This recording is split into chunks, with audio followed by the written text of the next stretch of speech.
Good evening. I would like to call Wednesday, November 24th, Common Council meeting to order. Clerk Torado, I believe you would like to make some comments regarding the link for this meeting and other expectations. Good evening, members of the public. For audio quality, we will be muting everyone not speaking by default to maintain good audio quality for council members and yourselves. If you would like to speak during the meeting on an agenda item or during the privilege of the floor, please submit your request in the chat. Directions to do so is now listed in the chat. We ask that you provide your full name, address, and topic you are speaking on, as those are required for all speakers at in-person council meetings.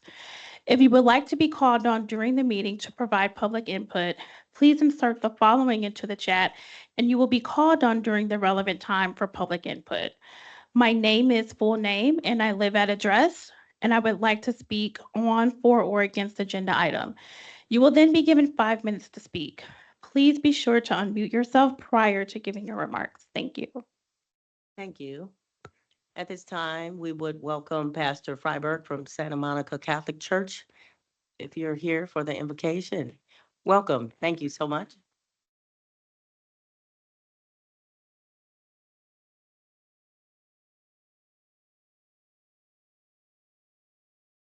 Father in heaven, you know each of us by name. As we gather here this evening, we thank you for these representatives, these men and women of the South Bend Common Council. May they know the love with which you look upon them, the esteem of their fellow citizens, the trust that they have placed in them. With the guidance of your grace, may their efforts here this evening continue to benefit and serve the citizenry they represent. Many different difficult and challenging issues, conversations, points of view will be brought. May all of them be respectfully heard, listened to, and honored as together we work to continue to build up our peace, our place in your kingdom. Lord, we are created here to serve. You have placed us at the service of one another. May we do all with love according to your holy will. We ask this in your most holy name. Amen. Thank you. Yep. Remain standing for the Pledge of Allegiance. Flag of the United States of America, and to the republic for France, one nation, God, indivisible, with liberty. Thank you.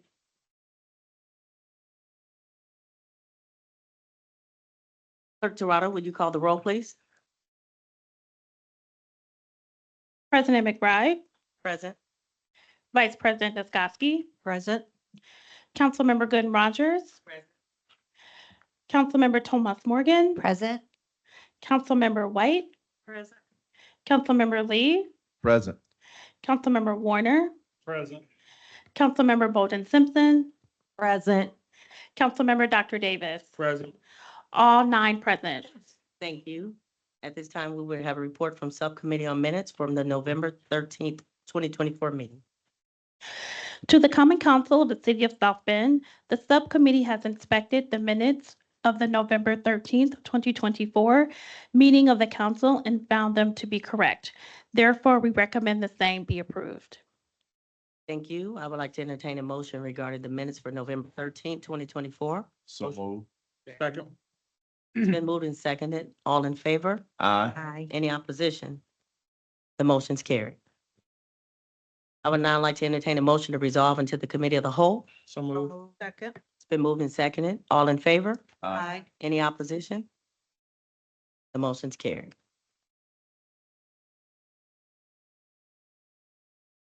Good evening. The Committee of the Whole is now in session. This is the portion of the council's meeting where bills are given a second reading and public hearing. I wish to share with you that bills that will be given a second reading and public hearing have been given a first reading and set for a committee meeting and public hearing prior to this evening's meeting. In addition, you will hear from the chairperson of the committee where the bill was discussed and the results of their discussion. If the proposed ordinance is a zoning ordinance, a report from a staff member will be given. In all other situations, the formal presentation on the proposed ordinance will be immediately following the committee report, and the formal presentation shall be on time. Clerk Toronto, would you please give Bill 42-24 a second reading?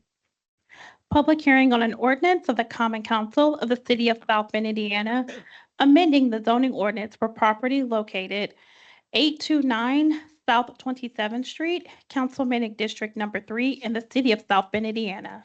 Is there a committee report? Yes, because the presenter was not there, we had no recommendation, and we said we'll see if the presenter comes tonight. All right, petitioner. The presenter is here. Okay, Oh, okay, Or sorry, this is the owner here. okay. But we also have Skip from From the the city council. administration. Okay. Petitioner asks that you give your name and your address and share with us key points regarding the bill that's before us. Skip Morrell, Principal Development Planner with offices on the 14th floor. This building, this site is probably pretty familiar by now. This is 829 South 27th Street. Owner is Two Brothers Real Estate Investments LP, and the requested action is a rezoning from what's currently U1 to U2 Urban Neighborhood 2 to legalize an existing triplex. For some context, this house was originally constructed in 1922. Our records show that it was a single-family dwelling at least through 1960, and it's unclear when the house was converted from its current, or from previously a single unit into 3 units. However, this sort of the context surrounding it, it's just a block north of the Mishawaka Avenue corridor. That's a mixed-use corridor, and we felt that the use as a triplex was consistent with the South Bend Comprehensive Plan objective of ensuring an adequate supply of housing that's available to meet the needs, preferences, and financial capabilities of households now and into the future. The one conversation we had, if you remember, was about the frontage type. We were able to work with the petitioner, and this is a view from the front. This is a sort of a 3D view to kind of show. The conversation was about working within the geometry of the existing house, understanding that there were some limitations on what could be opened, but finding a way to create a frontage type that would appropriately address the street. Again, we worked with the petitioner and agreed that this would meet that intent. And this comes to you from the Plan Commission with a favorable recommendation. Happy to take any questions. All right, presenter online, or you have anything to add to that? Stephen Fryer, 13 Wersch Lane. No, it's a comprehensive analysis of our discussions to date. All right, thank you. Council members, do you have any questions? my piece. I do. All right, at this, I- yes. Thank you. Thank you for bringing this back before us. I just want to ask the petitioner, so is this rendering what you agreed to do? Yes, it is. And to you, Mr. Morrell, is this a written agreement or we? Yeah, we had this written as a written condition. So- Okay, thank you. All right. At this time, we'll go to the public hearing. Clerk Terrell, is anyone from the public wishing to speak in favor of Bill 42-24? I do not see anyone in person or online wishing to speak in favor of the bill. Is there anyone online or in chambers wishing to speak in opposition? I do not see anyone in person or online wishing to speak in opposition. At this point, the public hearing on Bill 42-24 is now closed. I will now entertain a motion regarding the bill. Motion to send to the full council with a favorable recommendation. Second. There's been a motion and a second. Clerk Toronto, please call the roll. Councilmember Lee, Aye. Councilmember Bolden Simpson, Aye. Councilmember Warner, Aye. Vice President Niskoski, Aye. Councilmember Dr. Davis, Aye. Councilmember Tomas Morgan, Aye. Councilmember Gooden Rogers, Aye.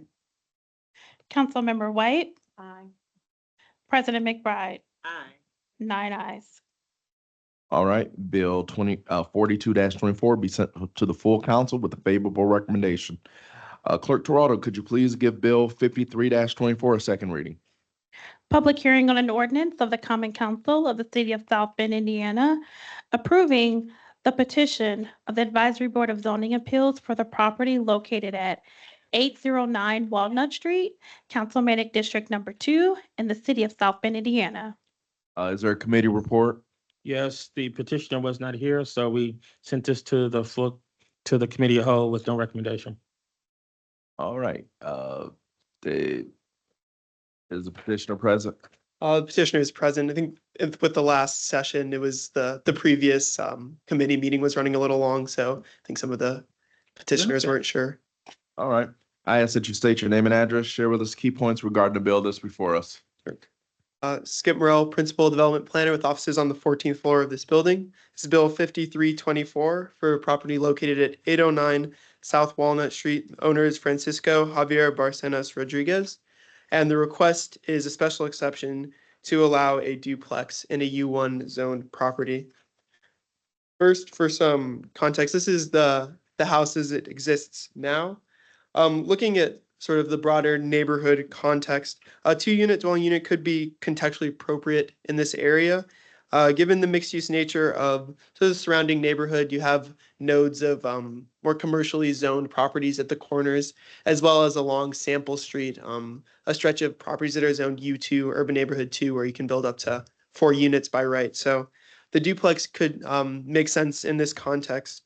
More specifically to the house itself, the house experienced fire damage recently, and the petitioner will be able to speak to this better, but they then did begin doing work.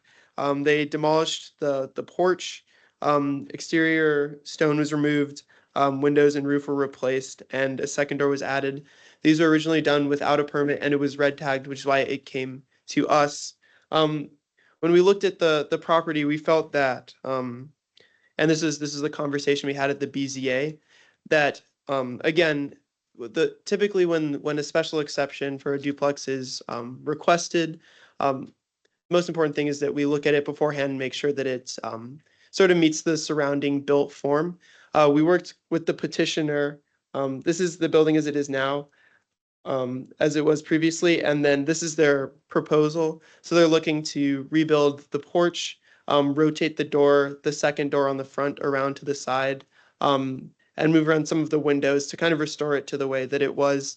And we felt that this does meet that intent in the zoning ordinance, that the duplex as a use is appropriate, but that it should meet the built form. We felt that this and the Board of Zoning Appeals felt that this met that intent. So additionally, this the use as a duplex at this site also does meet is compatible with the recommendations of the comprehensive plan, again, to encourage residential developments to contain a mix of housing types, densities, price ranges, and amenities. And this comes to you from the Board of Zoning Appeals with a favorable recommendation. Happy to take any questions. All right, other presenter, if you would like to say anything, come on to the podium and please give us your name and address, please. And add whatever comments you'd like to add to this.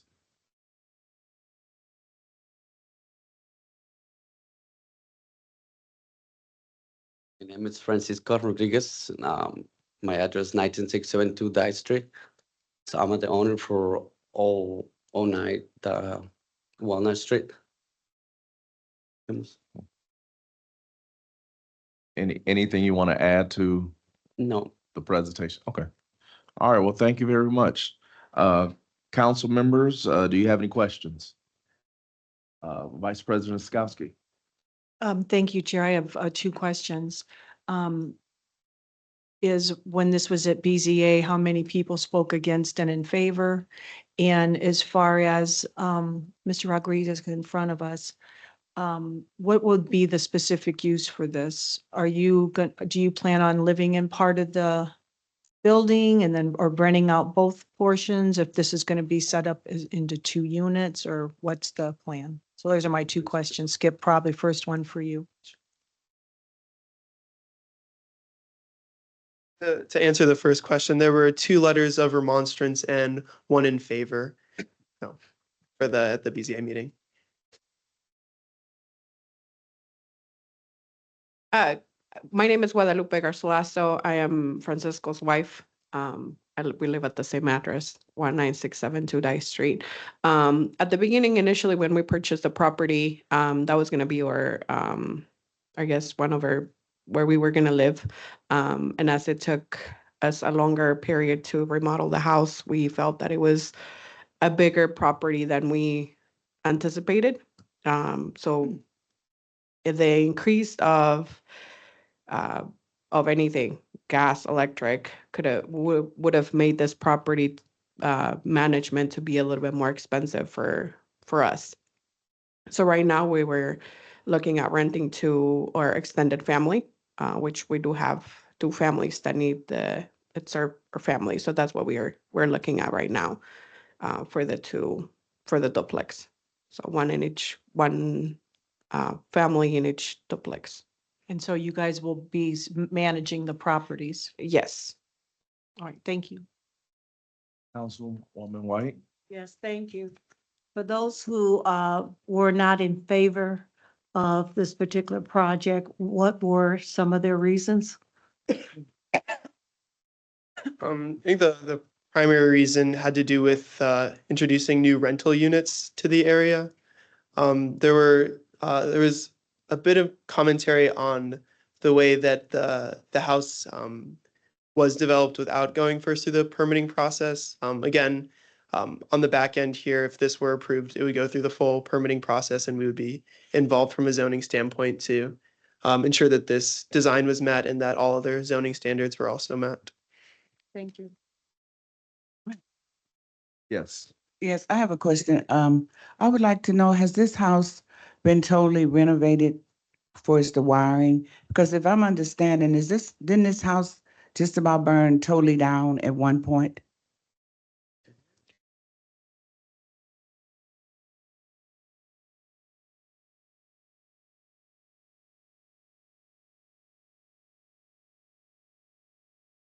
So we did a big portion of renovation. So it was about 1/4 of the house that was restored. And most of it was left it's an old house. So we wanted to also include a little bit of the more, you could say, new designs coming up, and also leave a little bit of the architecture. But yes, it was burned. It was pretty damaged when we got the house. So that's why it took us. We weren't planning on making it a duplex. So we didn't know about the ordinance. And that was our biggest issue, I guess, that we didn't know about the ordinance. But yeah. So you're saying that this house is totally safe for families to move into, and the structure, what about the structure? Yes, it was inspected and it was approved. Okay, thank you. Councilwoman Ms. Morgan? Thank you. So this rendering also, it's not a condition of the petition. It can be a condition of the petition. It can be a condition that it's designed this way, and then it would be the case, typically we give a year, and then if it weren't brought up to, as this has been presented, it would technically be not compliant with zoning. So the condition would mean that it would have to be designed in this way. And just to clarify, it is the intent of the owner to build that porch and bring it back to as close to its original design as possible. Is that what I understand? Correct. So we could include it as a condition for passage. Yes, you could. And how would we state that? You'd say something along the lines of the 3 main items that were shown. We'll go to the first was that the front door, the second, as you can see, there was originally 1 front door, there are now 2. So to rotate that one from the front to the side, to rebuild the front porch, and to restore the windows to their original configuration would be the three. Sí, eso, yo lo tumbé porque estaba muy dañado. So yo fui a sacar el permiso, pero no me lo quisieron dar porque me tenía que actualizar algunos códigos. Pero yo lo quería dejar como estaba, pero ya no me permitieron en el building permit. Ya lo habían tirado. Oh, sure. So initially, we wanted to leave the porch as it was, as it standed in its original, I guess, in its original form. But according to the building codes that were, when we tore it down, there were more newer building codes that needed to be instated in the building. So that's why the new house looks like that. But we initially wanted to build a porch. But when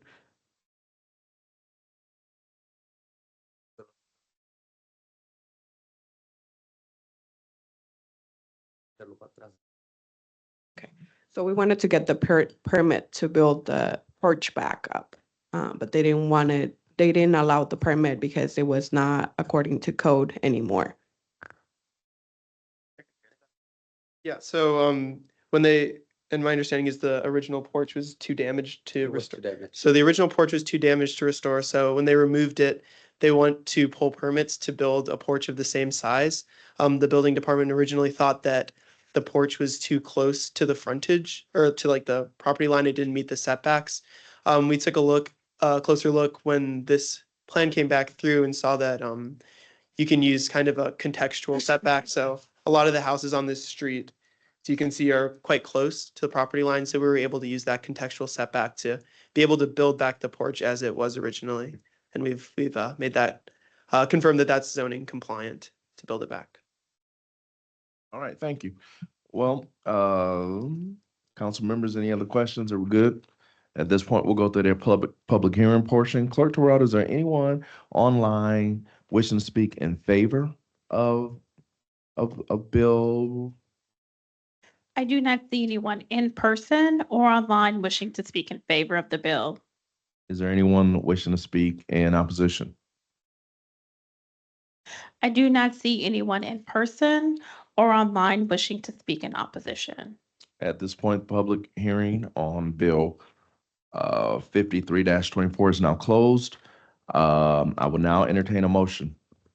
Point of question. When you were talking about making, rotating the second door to the side and rebuilding the porch, are we responsible for putting that in the bill? Or that's something that I want to do? Is that going to require an amendment? I don't know if that's for the parliamentarian or. Bob? That would be a condition that would be attached to the ordinance. And filed with the recorder's office. Answer your question. Yeah, it does. So do I need to put an amendment on the floor or is that time yet? No? Okay. Almost, okay. I was asking, I was going to entertain a motion for this bill. I moved to amend the bill to include those requirements. Second. Do we need to state them? The requirements are rotate the second door to the side, restore the windows, and rebuild the porch to its original. I would just like to amend and restore windows to its original configuration. And then, as you said, to rebuild the Restore porch. porch to the original, Rebuild the porch. and rebuild the porch and also restore the windows to its original I second. status. Second. There's been a motion and a second. Clerk Toronto, please call the roll. Councilmember Bolden Simpson, Aye. Councilmember Lee, Aye. Councilmember Warner, Vice President Niskoski, Aye. Councilmember Dr. Davis, Aye. Councilmember Thomas Morgan, Aye. Councilmember Gooden Rogers, Aye. Councilmember White, President McBride. Aye. All ayes. All right. Yep. Bill 5324 will be sent to the full council with a favorable recommendation.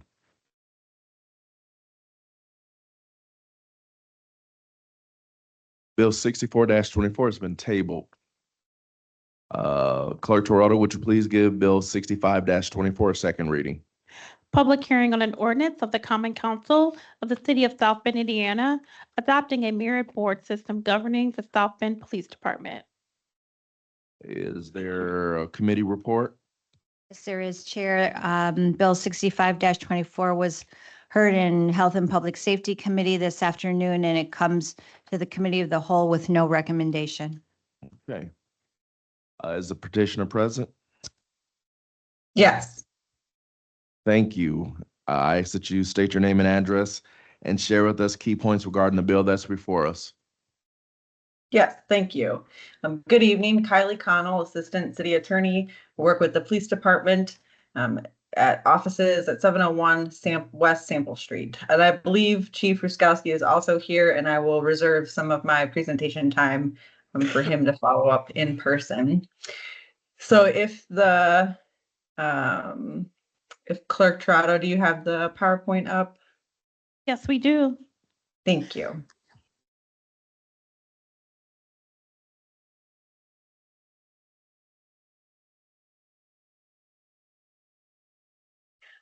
All right, so first I'd like to explain that the Indiana law was enacted in May 4th of 2023, and that provides that unless a resolution or ordinance to establish a merit system is rejected, not later than December 31st of 2024, a merit system is established on January 1st, 2025. Moving to the next slide. Thank you. With that in mind, the departments had a decision to make, the fire department and the police department. And we have spent over a year researching and discussing with our departments and union members and larger bodies as well of what would be the best action for the police department. I won't touch much on fire because that's not what we're here really to talk about. And ultimately, if no decision was made, then the merit system under 3.5 in Indiana code would be established, which is what the state has laid out in the code. If a merit system already exists before the deadline, then that 3.5 section of the state code does not apply. Moving forward to the next slide. So what were really the options for the police department? Really what it came down to was the state model or a South Bend model of a merit system. The union members had made it clear that they were interested in a merit system. So the idea of rejecting a merit system and continuing with the Board of Public Safety is not an option. The idea of creating our own merit system with the state model. So there's a way that you can modify the state model and create an ordinance through that same state process. We didn't really understand why we would do that. It didn't really make sense. The best option was to create our own model and allow for more flexibility. And that would be the South Bend merit system model. Next slide. Thank you. And this was first a discussion that really had to be had between the department and the Fraternal Order of Police, the union. This was a discussion that they have spent many times in their labor management, discussing, talking about, researching, going to trainings, figuring out what would be the best fit for South Bend. And ultimately, the core of what the department wants to do is strive for excellence in the quality of police service. Accountability, innovation, inclusion, and empowerment of what the community collaboration and department efforts have done thus far. The department expects a high standard of employment and wants to continue that high standard. And so how does that play out? What does that look like? Well, advancing to the next slide, the best option would be to form a merit system under 36-1414, that a unit may hire, discharge employees, and establish a system of employment for any class of employees based on merit and qualification, leaving it up to the city unit to decide what that really looks like. What does that merit system and qualification look like, still within the parameters of state law? Moving on to the next slide.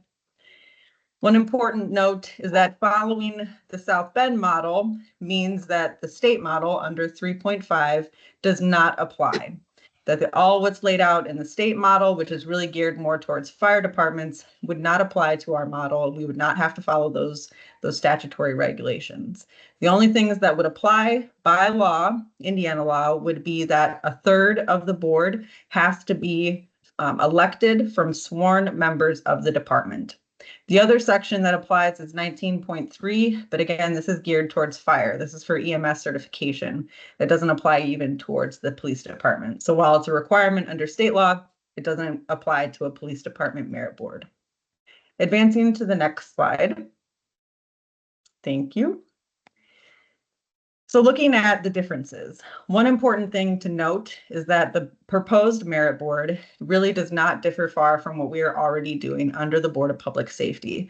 We felt like the work that had been put into the Board of Public Safety, the policies that had been put in place, the achievements and the goals that the community has worked towards have worked well, and that the department and the FOP liked the way that that system works. And so the idea was to try to keep the parts that we liked, but allow for that board to be 1/3 of elected by the sworn members of the department. So looking at the differences, I won't read it all, but the highlights are the board. Like I said, the Board of Public Safety, they're all mayoral appointments. Whereas now it will be 1/3 are elected by active members. So it'd be under our proposed model, it would be two mayor appointments, which again is our proposed model, and one common council appointment, which again is the police department model. The only requirement under code for this board is that 1/3 has to be elected by active members. All the other members, it can be left for the common council or for further discussions about what that would look, but we thought this was the most appropriate model. Another thing to note are the board member requirements. The Board of Public Safety only required that they be city residents. The merit system requires under state law that they have good moral character and they're not an active member of the police department. Under the state model, there are a few more requirements, but nothing too much beyond what would already be required. Another difference between the current model under the Board of Public Safety and the proposed South Bend model is that their term limit. So Board of Public Safety has no term limits. Members can serve for as long as they want or until the mayor decides that they need to be removed. Under our proposed model, all members would have 5 years, and then there would be a new member who would be appointed or elected. And at the beginning, there would be a staggering term so that the members wouldn't all be leaving at the same time. Moving to the next slide. Under the board, our proposed model, it's important to think about quorum. So for a quorum to happen with 5, it would only require 3, whereas the larger numbers that you get, such as 15, the quorum would have to be 8, which is a large number to have present at meetings. And we could potentially have meetings every month. Sometimes Board of Public Safety meets more than once a month, especially for hearings that require deadlines and notice requirements. It can be a quick turnaround, and there can be a lot of responsibility for attending these meetings. And our thought was that the 5 number was a good number of who could attend on a regular basis and provide positive input and not worry about the quorum problems as numbers grow larger. For the other differences, so the selection process would continue the same way that it has under the Board of Public Safety, that it would be controlled by the department, again, under the statute requirements under the Indiana Code of who is allowed to apply and what is the testing looking like to become an officer. Another difference is the probationary period. So after an officer has been sworn in, they come to South Bend and they enter the field training program. They have a field training officer be with them on every day that they're on call, and rides with them, evaluates them. Essentially, it's more training, not just on the job throwing them into whatever, but it's training and also not reprimanding, but guiding them so that if they're not doing something what is quite right, they can have that opportunity during field training to redirect and show them, oh, don't do it this way, just make sure you do it this way. It's not meant to be a discipline. It's meant to be training and guidance. Currently, under the code, Indiana code, the Board of Public Safety has a probationary period 1 year from swearing in. So that 1 year includes that training time.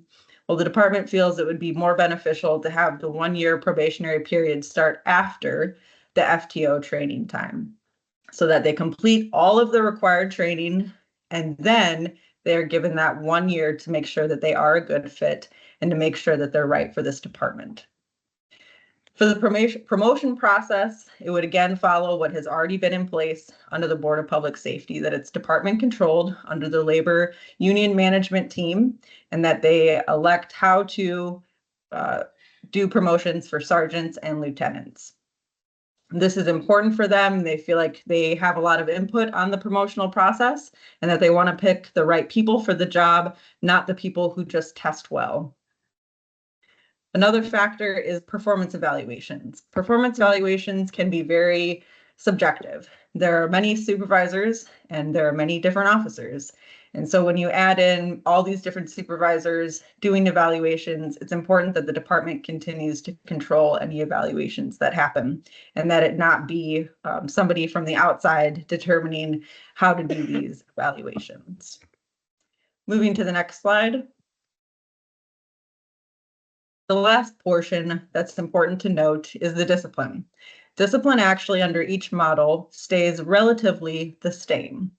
There are a few minor differences, but the main thing from what we are doing now to what we would propose to do, it actually wouldn't change at all. It would be the same process.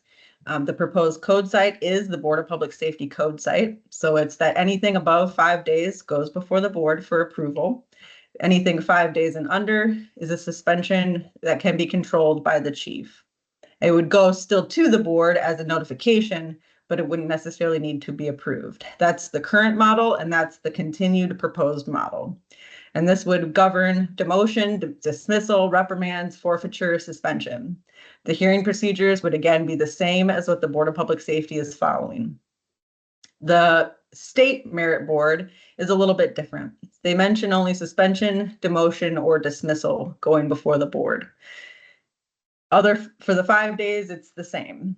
And also the hearing procedures, while the state code does list out their own hearing procedures, upon closer review, it is very similar to what the Board of Public Safety already has in place. So those hearing procedures would be very similar. But we just think that the model that we have right now under the Board of Public Safety, we've already worked on guidelines for when we do have those hearings, and we would like to keep those in place. And we think that they have worked very well and that they are very beneficial to the department and the community. Moving to the next slide. Some things that have come up as questions. The proposed merit system does not change the Civilian Review Board. It is not affected at all. There is no intention to supersede it, get rid of it, none of that. It has its own ordinance. It has its own structure and framework. It has its own purpose. It is meant as a second line of protection to evaluate and to critique officers and to follow up on complaints and see if they're verified or not verified.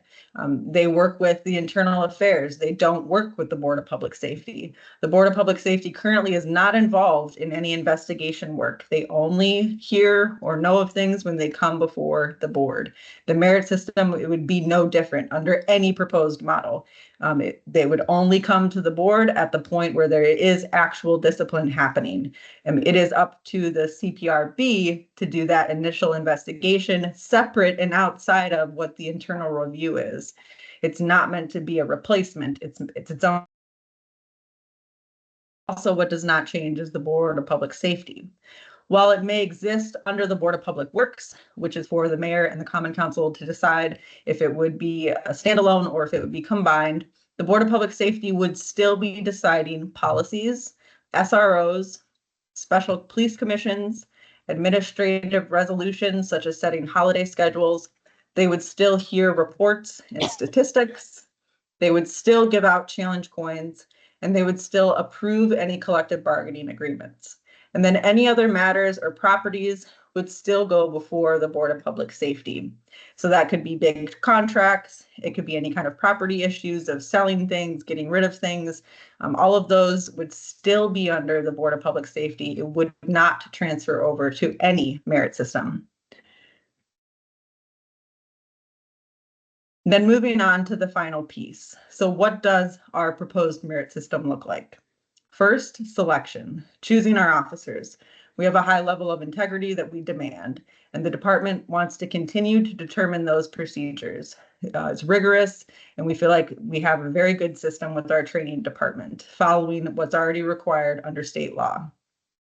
Appointment, swearing in would be the merit board, as has already been the Board of Public Safety. So that ultimate decision of whether or not to hire someone would be the decision of the merit board. Promotion would stay with the department and the FOP to establish an agreed upon process, and they would present that to the board just to make sure that all the checks and balances are going through. Performance evaluations would only be established by the chief, who would be in the best position to evaluate his own people. Discipline, again, as I already mentioned, it would be more than 5 days, must be approved by the merit board. 5 and under would stay with the chief with notifications to the merit board, with the hearing procedures continuing to follow the Board of Public Safety. And the merit board would hear retirements and resignations, similar to how the Board of Public Safety hears those. And I just want to check my notes. Oh, and just as a reminder, the FOP are elected by sworn members of the department. They are not chosen by the administration. So the FOP are representatives of the sworn department members, and they are the representation, and we take weight in what they say, and we care about their input, and we have good relationship, and we want to continue that positive relationship with the FOP. And one other thing that I wanted to mention, there were options that were laid out at the previous meeting on Wednesday. Those options were just a brief explanation of what the state code allows. So what are the different options that are allowed? But with each option, there really are different scenarios that can happen under each one. And the department is confident and feels very strongly that our proposed ordinance is the best scenario for the city of South Bend to continue the hard work that the community and the department have already done in establishing systems that are beneficial to the community and beneficial to having that high excellence of police service. And at this time, I would turn it over to Chief Ruskowski for any final comments. Chief, please come. Good evening, Council. Scott Ruskowski, 701 West Sample Street, South Bend Police Chief. I'm just gonna, I talked in committee briefly. You heard Kylie twice now. First and foremost, a special thank you to Kylie, Sandy, Jenna, and of course, Bob for trying to decipher this yet another state law that is forced upon South Bend without any input from anyone in South Bend. This is how this whole debacle, and I'll take that as an understatement, if you will, to not have any input, not just from anybody here, but from our community. And I want to reiterate something that Kylie had said. The reason we moved this ordinance, or trying to move this ordinance forward, is to try to maintain things as seamless as possible. That's why we went with the 5. Just like the Board of Safety, the difference is the mayor would not have all 5 at his leisure with no limitations or anything else. So there are checks and balances in there that we are presenting to the council. Again, we wanted to keep it seamless because, for the simple fact that our community did have input in our discipline matrix, in our hiring, in our firing, everything in between, the communities had input on. Has everything come to fruition? No, but it's a heck of a lot more than anybody downstate has ever even bothered asking us about. And this is the same thing with the use of force. If you're familiar, know health and public safety is, and the pursuits. The state law change didn't bother asking anybody. None of our instructors who have years and years of experience of dealing with these issues never bothered asking them. They just changed the state law and we had to comply with it. I think it's also notable to mention I have no dog in this fight. I have no people to appoint. And this came to us out of confusion. We, and I specifically mentioned Kylie, took this and ran with it because nobody else could, or maybe even would help. So she started the ball rolling, and of course, the rest of the legal team helped get involved, and of course, Bob towards the end, they're trying to help decipher all of this and make it even. I'm still confused trying to read that state law. So again, this came through labor management. They were confused just as much as I have been. I've been a cop 37 years. This is my 10th year as chief, and I've never seen anything like this.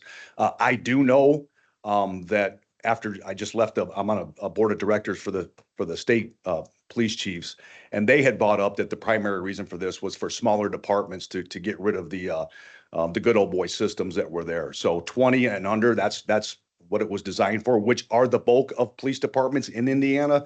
So I do kind of understand that from a perspective. Just personal opinion, they could have tweaked that law a little bit better to incorporate and include everybody in the state. At least let people have input, let our community have input that we could take and make those laws. I don't think I have anything else, but I will stick around. I know Kylie's dealing with stuff at home, and I'll answer any questions you may have, hopefully. All right, So why thank didn't y'all you. ask the public for input? I don't understand. Hold on, If you excuse care me, about public excuse me, Mr. input so Geiger, much, please. You don't get the opportunity. This is Pleasure. not the time to butt in on the discussion. When we get to that point, you can ask your question. Thank you. I just want everybody, please, we will do this respectfully and in order. All right. Council members, do you have any questions? Yes. Councilman Davis? To our attorney, given the appointing bodies, the ability should not be limited to party affiliations right now. If we go with this one, that will also give us the ability to not be limited to party affiliations. Could you speak on that, please? Could you speak on the party affiliation? Sure. If we go with this one? Sure.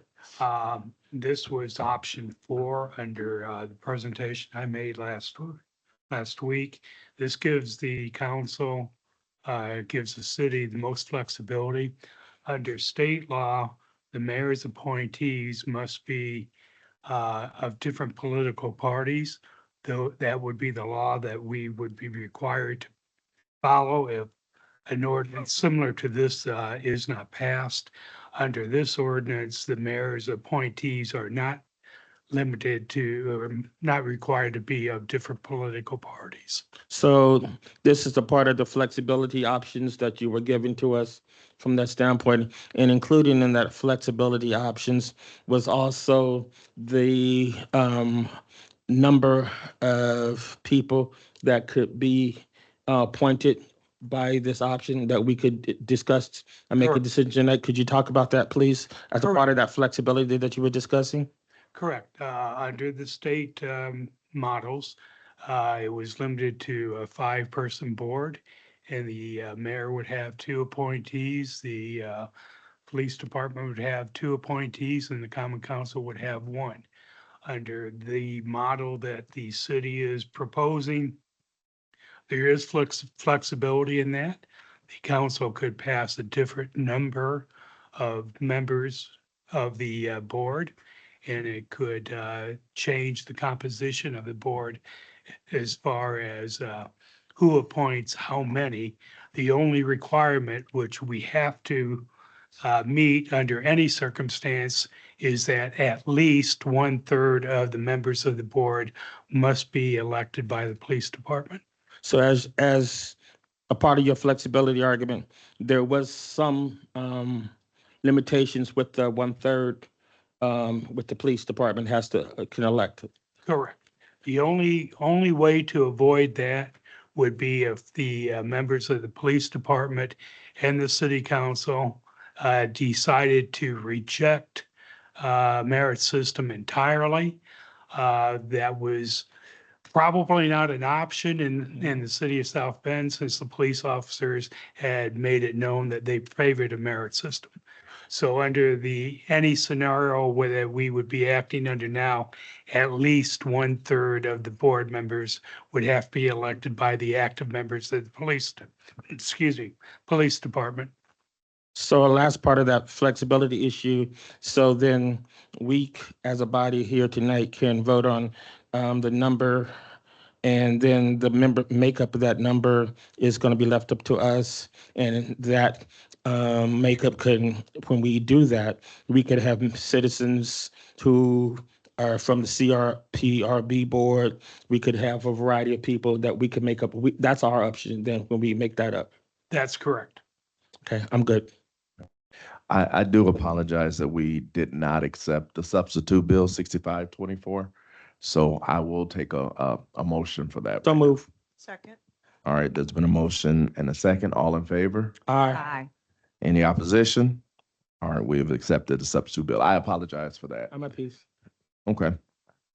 Any other questions?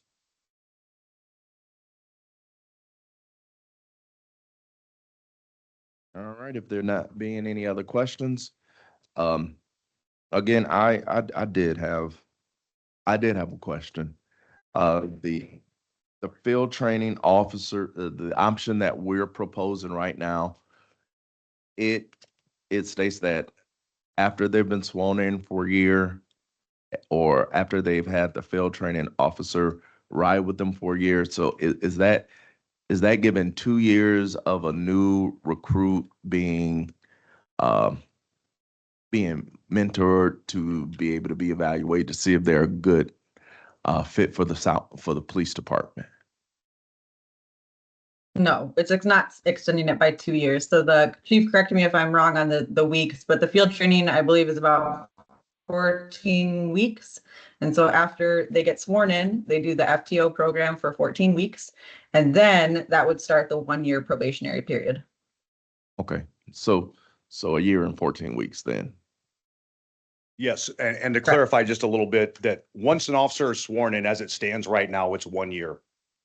Their probation is 1 year, regardless of how long the FTO process takes.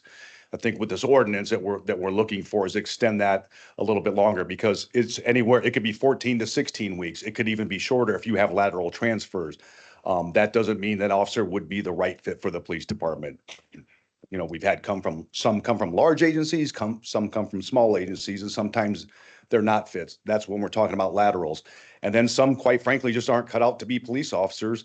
Maybe they are somewhere else, but not making our standards. And within that 1 year time frame, it's a whole nother set of processes to move to not have that officer anymore. We would have an extension now to keep the evaluation, keep the training, keep the mentoring, keep the coaching, do whatever we can, because we have extended the field training program a little bit longer for some people. It still falls within that 1 year, but that's almost, I don't mean to be facetious, but that's almost a luxury to add this, where we would be able to get that training to avoid future mistakes.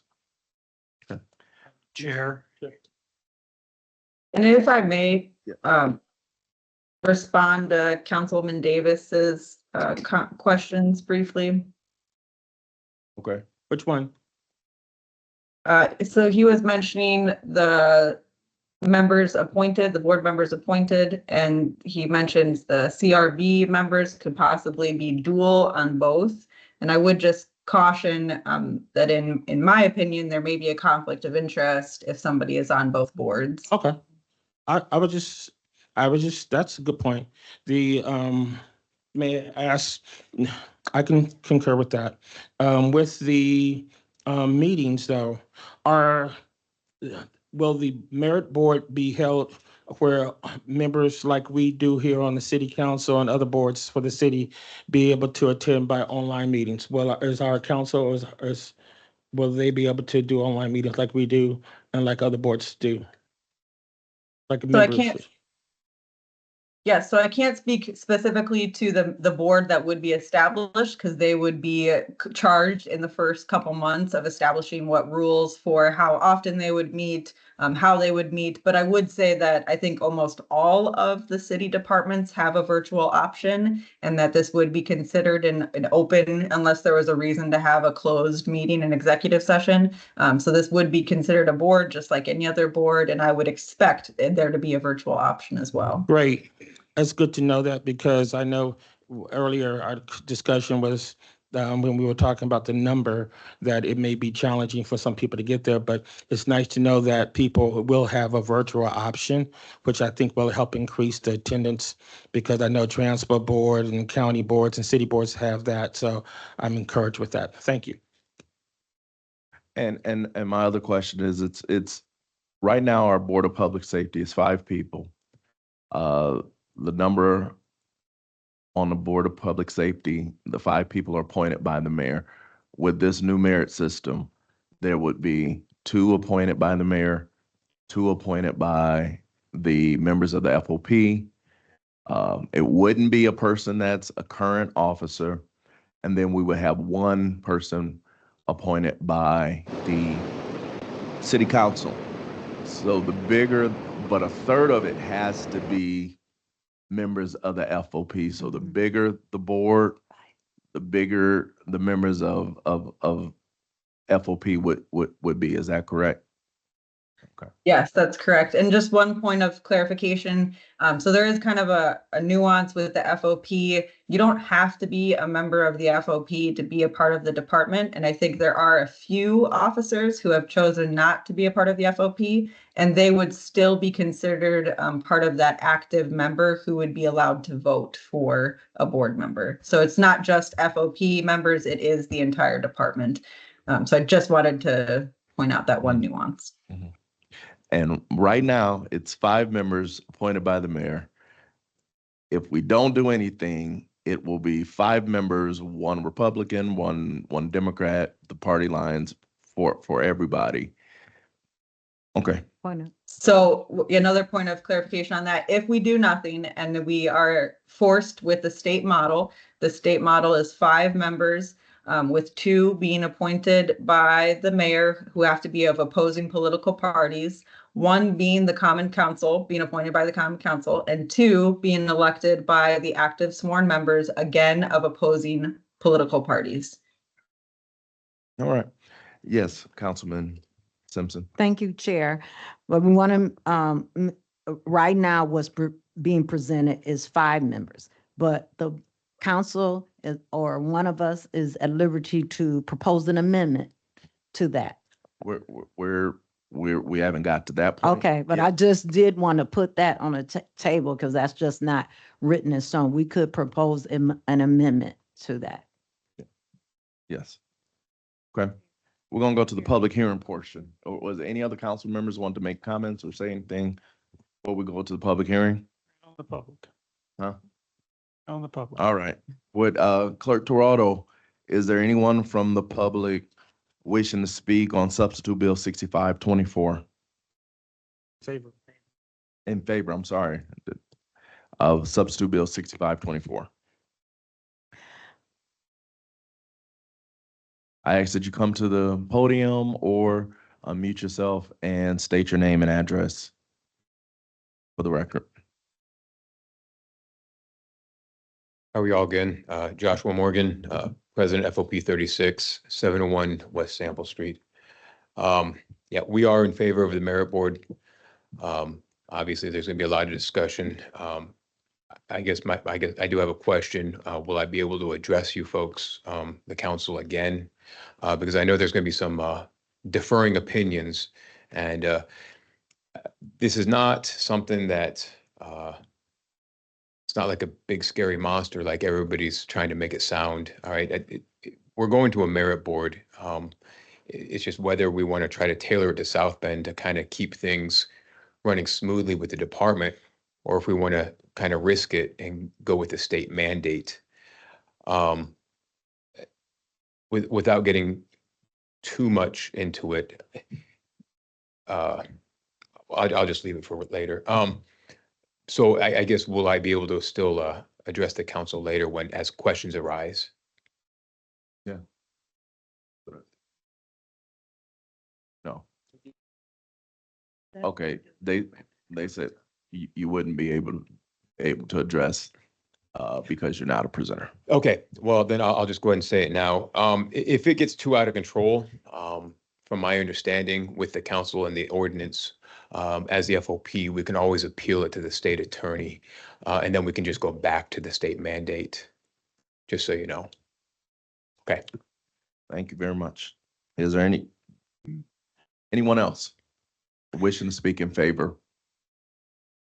I do not see anyone in person or online wishing to speak in favor.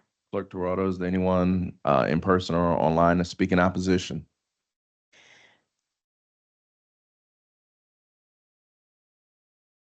I ask that you come to the podium, state your name and address for the record, please. Trina Robinson, 914 Lincoln Way West. I'm a little disheartened that we're trying to vote on something that has not really had public input. I can say that you guys are very consistent with the school board, with the commissioners, with the Board of Health of doing last minute things, and I think that really should change. I feel that this should not be restricted to 5 members, and it should at least have 9, 15 at the max. And I'm just gonna, as the president of the NAACP, I'm just gonna give you some reasons why. In July 7th of 2012, there were 3 white officers, one by the name of Nepper. He entered a Black family home without permission, handcuffed and punched and used a stun gun on a 17-year-old. I'm sorry, Common Council, is this permitted? Okay, I would Yes. just continue. I will continue. Well, this particular officer, as a result, there was $18 in damage that was done to this family. This particular officer also went to the 7-Eleven and used a cinnamon challenge on a disabled individual. This particular officer on March the 25th of 2014 pulled over a resident. The resident decided not to stop. He ran into his home. When he ran into his home, this officer knocked over this individual's mom. The city settled for $15,000.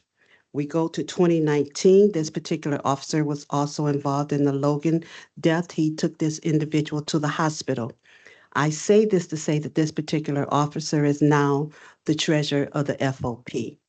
For us to restrict it to 5, knowing that there's no check and balances, is not in favor of what the community should have.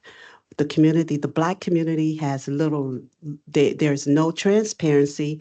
There is very toxic at best. And I would encourage the members of this council to consider making this more than a 5-member merit board. Thank you very much. Thank you. Anyone else? And we ask that everyone please keep our comments to, if you're in opposition, your reason of opposition. So thank you. My name is Tiana Batiste Waddell. I live at 330 Colfax Avenue. You know, we have a visual display right here in the room this evening. The aggressiveness that I feel from the history of police departments, I feel it right now. The anger that we're in opposition of this bill. If you truly care about inclusion,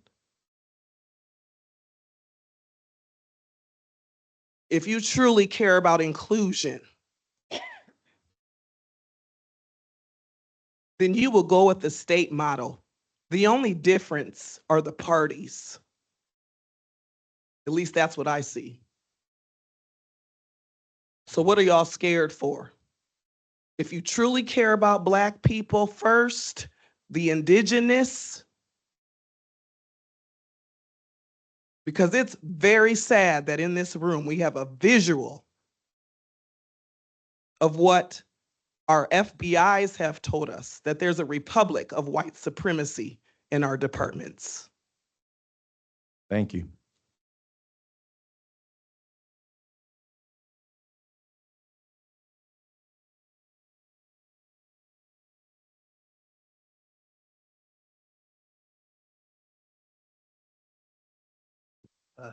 My name is Lee Gloucester. I live at 2110 South High in South Bend.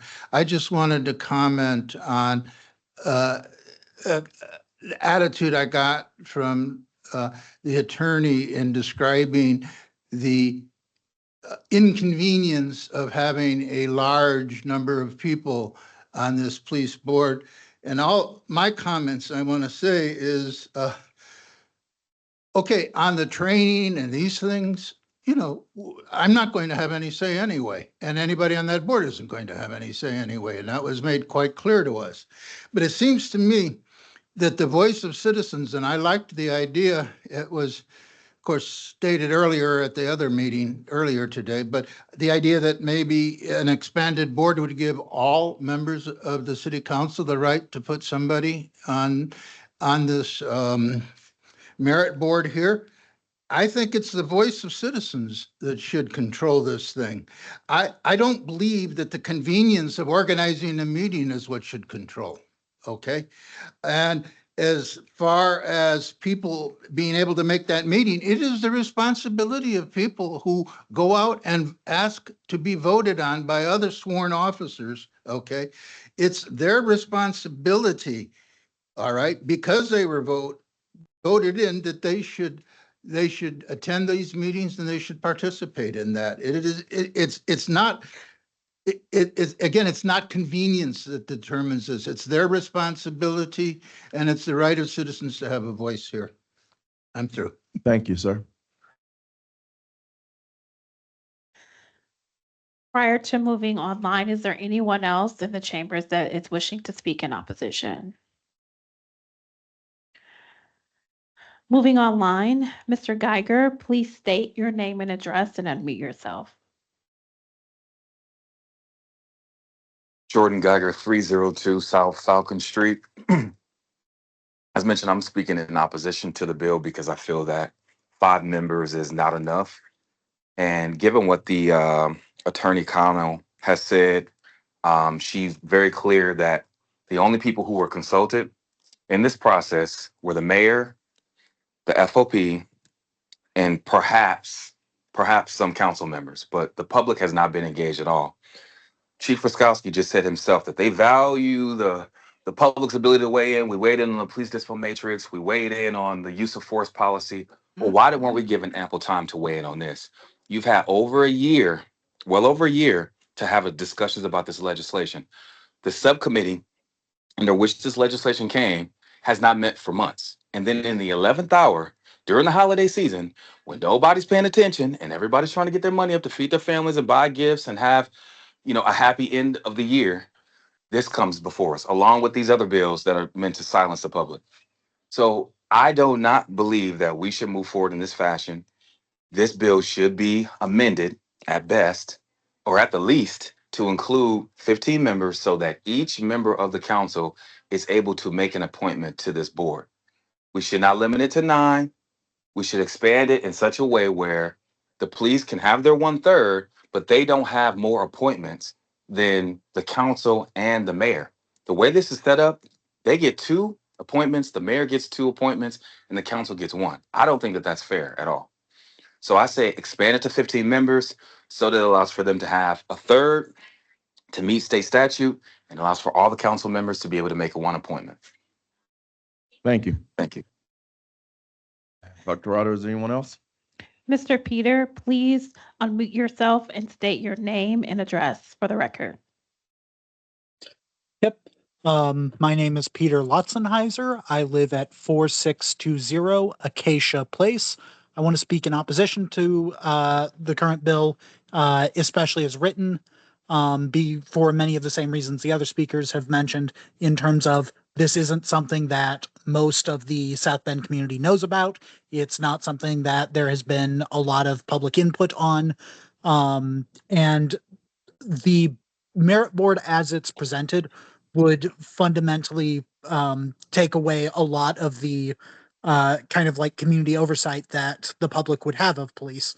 I agree with the previous speaker of trying to expand the board to 15 members so that each member of the Common Council is able to appoint folks to the board.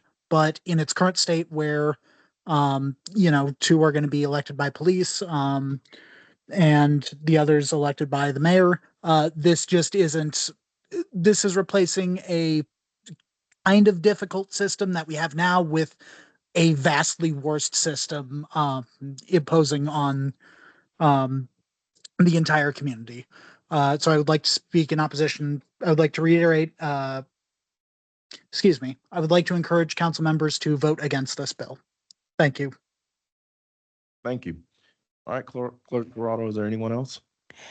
Yes, Ms. Catherine, please unmute yourself and state your name and address.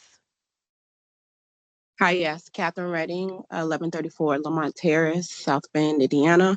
I'm definitely going to speak into opposition. As we know, our current state, there is a criminal in the office, and I can't see why we would have a continuation here in South Bend to put criminals in charge of their discipline. And as the rest of the community has said, I also asked the council to extend the amount of people that can be on this merit board. I think that there needs to be, we knew that this bill was coming down for a year, and we did not get in front of it. I think this is very disappointing to the community. To be here in the 12th hour in the holiday season to try to combat something so serious that could impede on the justice of the community. Yeah, so if you would, please, take it in consideration to allow there to be an extension of more than 5 members on that merit board. Thank you. Thank you. Clerk Corrado? I do not see anyone online additional that would like to speak in opposition of the bill. All right. Well, at this point, the public hearing on Substitute Bill 6524 is now closed. Council members, would you like to make any statements or I will let. You already had Ms. Just said her. There's several people. I thought he already said Ms. I was asking if the council members wanted to make any final comments. And Councilwoman Thomas Morgan, did you want to? Oh, Ms. White? Oh, I just want to say in regards to the merit board that I myself, I'm not opposed to a merit board as outlined by the state. Regardless what we do, we will have a merit board on this in this city. But I've always raised concern about the numbers, the composition of the board, and that's where my concerns are at. But I think that if we work together, we can come out with a level of compromise that hopefully will meet the needs of at least the council members, but hopefully the FOP as well as the city as well. Mr. Davis? Comments? Just comments. Okay, I understand. I agree that this has come into the city of South Bend very late. And it appears that, it feels that the community has been shut out. And I think the best way to help remedy those kind of issues is to have a higher number of people that are on the board. I do love the idea of all of us appointing somebody. And I also, anywhere between my personal thing, I prefer 15. I can live with 9, but nothing under that. Okay. Councilwoman Thomas Morgan? Yes, thank you. I have a few comments, and firstly, I just want to acknowledge, and I've shared with many members of the public that I feel that we're between a rock and a hard place. Yeah, we are being dictated by the state legislature what we should be doing in our hometown. I appreciate very much keeping as much of the Board of Public Safety in place. This ordinance that has been worked on pretty much keeps the status quo. In my opinion, the Board of Public Safety has been working well. We've done a lot of good work with police, the Board of Public Safety, and community input. And we've already mentioned what some of those are, the discipline matrix, updates in use of force policies, and diversity in hiring. So all those are great improvements and developments that have occurred since I've been on council. And the option for South Bend to create, to have a merit board and to tailor it, I think helps us to ensure that some of this good work will continue. So I do kind of feeling between a rock and a hard place. I do feel that the work that went into the proposal is the best option. With regards to the numbers on the board, the merit board system does give council an appointment, whereas in the previous Board of Public Safety, we did not have one. And in general, most experts who study board effectiveness recommend that smaller boards between 5 and 7 members are better for greater accountability and decision-making. I say that knowing that each board is different and, it depends on goals. But I do support the 5-member board for this reason that I had shared with some members in the public over the weekend. We never want an even number of boards because we want to dissuade any tie votes. And I think, in my opinion,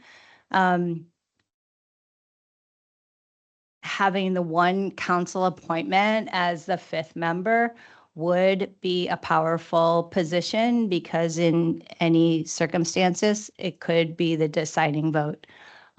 Should there be a 2-2 vote scenario that comes. So that's my opinion. Just wanted to share those comments. Anyone else?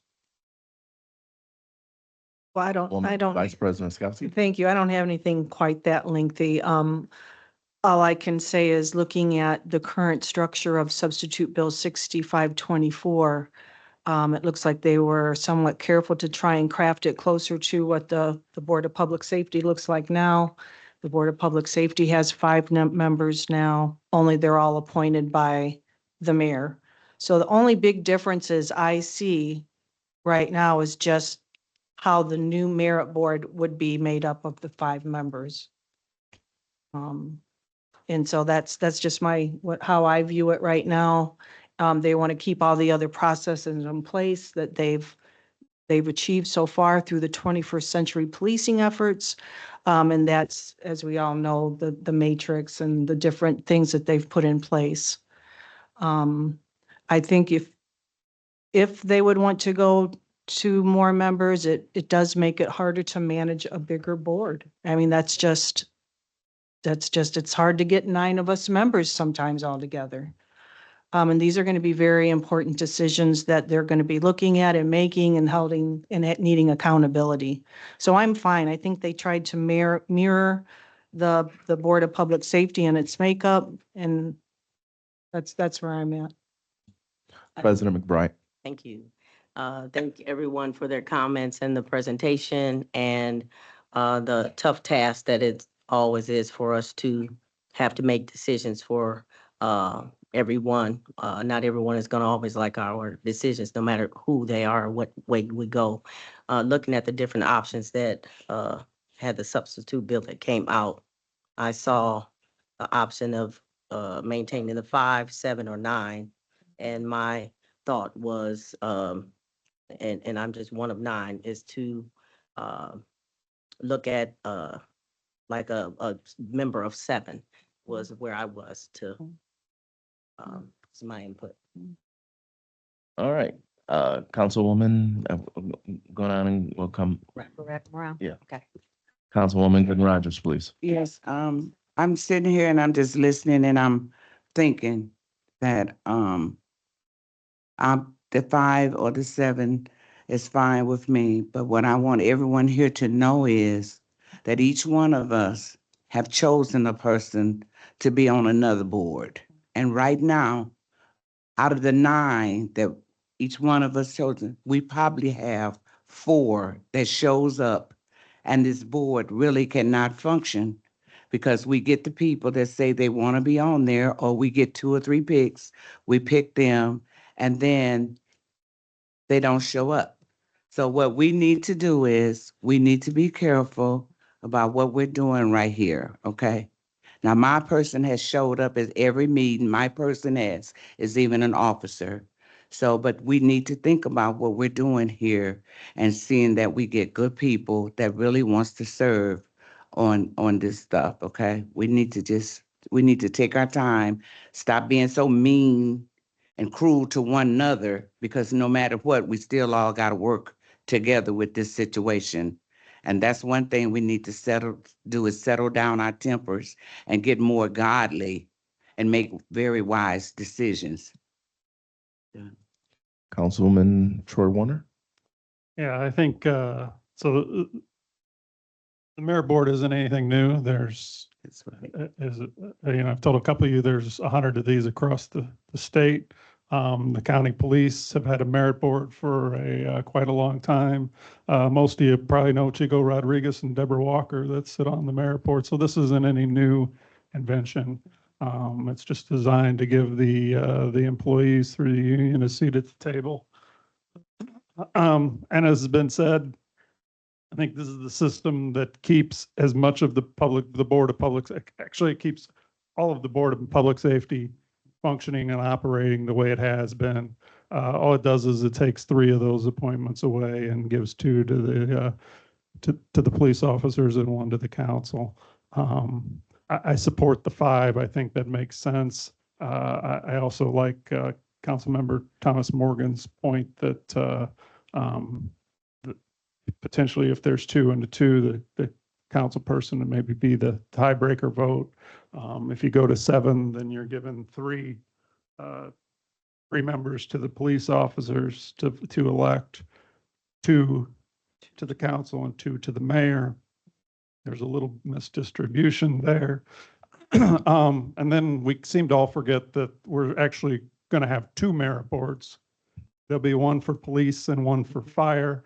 I also am very hesitant to have 1 merit board that has 5 members for fire department and another one that has a different number of merit board officers. So for those reasons, I would be sticking to the 5 and keeping, everything from the Board of Public Safety that's been worked on through the public meetings and the work through the years, the last few years on that. So thank you. Councilwoman Bolden Simpson? Thank you, Chair. I first want to acknowledge how the public may be experiencing this. It was surprising to me also. So we acknowledge that. It seems that South Bend has been making some headway in giving public voice. And I feel that going with the current bill with 5 is a path in the wrong direction. We have an opportunity to give the public voice and even more voice, and we have to have checks and balances, especially since this came upon us and we are in the 9th hour.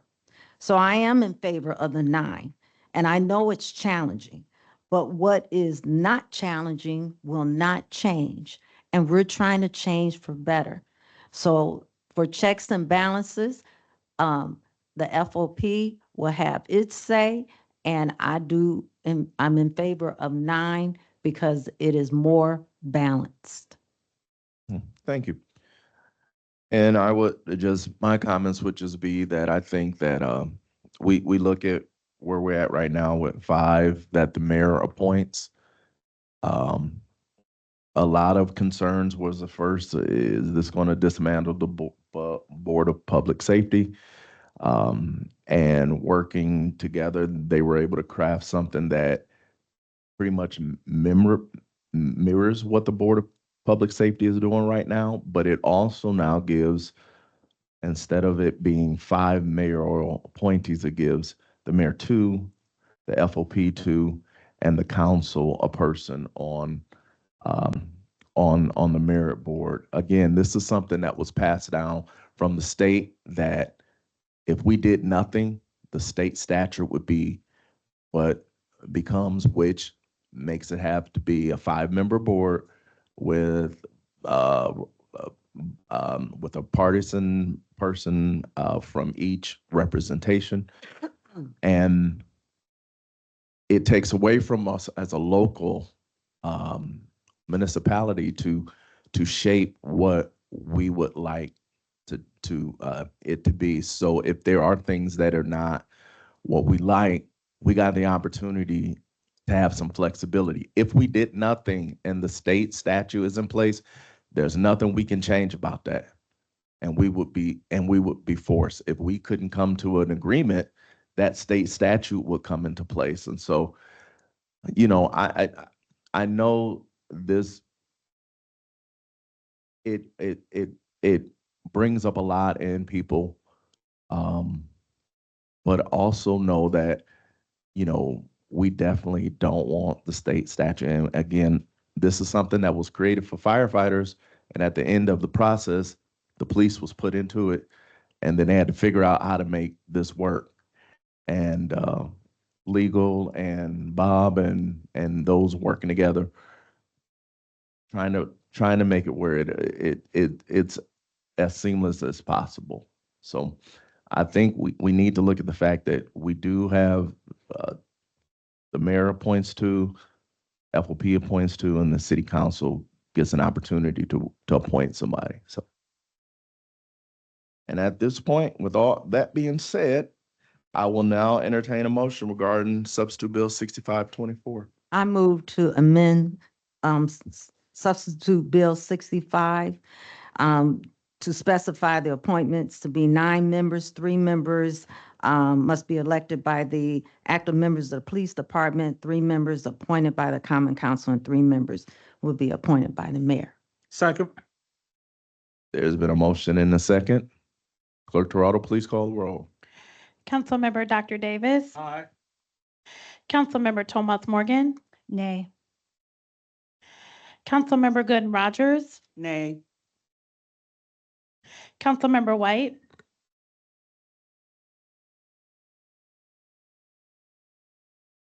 Councilmember Lee. Nay. Councilmember Bolden Simpson. Aye. Councilmember Warner. Nay. Vice President Niskoski. Nay. President McBride. Aye. I have 4 ayes and 5 nays. Like to make a motion to that we go with 15.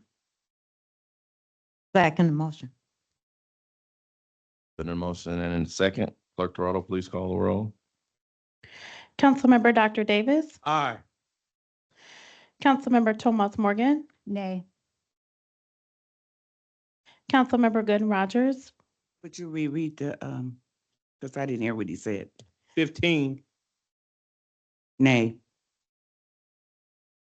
Councilmember White.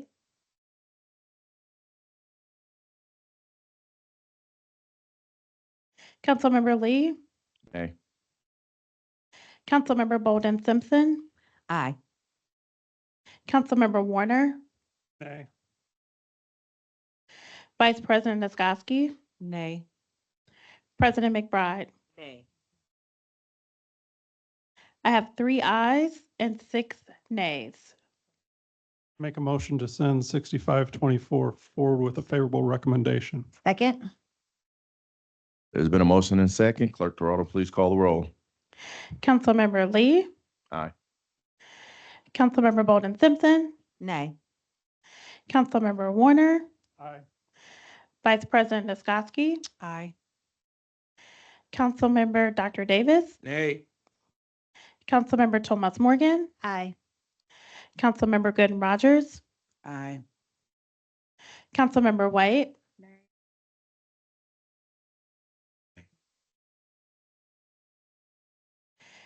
President McBride. And this is for how many? For the 5?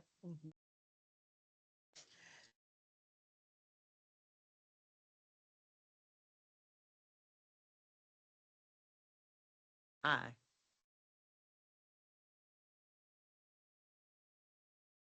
I have 6 ayes and 3 nays. Bill 6524 will be sent to the full council with a favorable recommendation. I would like to entertain a motion to rise from the committee of the whole and report back to the full council. So moved. Second. It's been moved in second. All in favor? Aye. Those that oppose? Motion carries.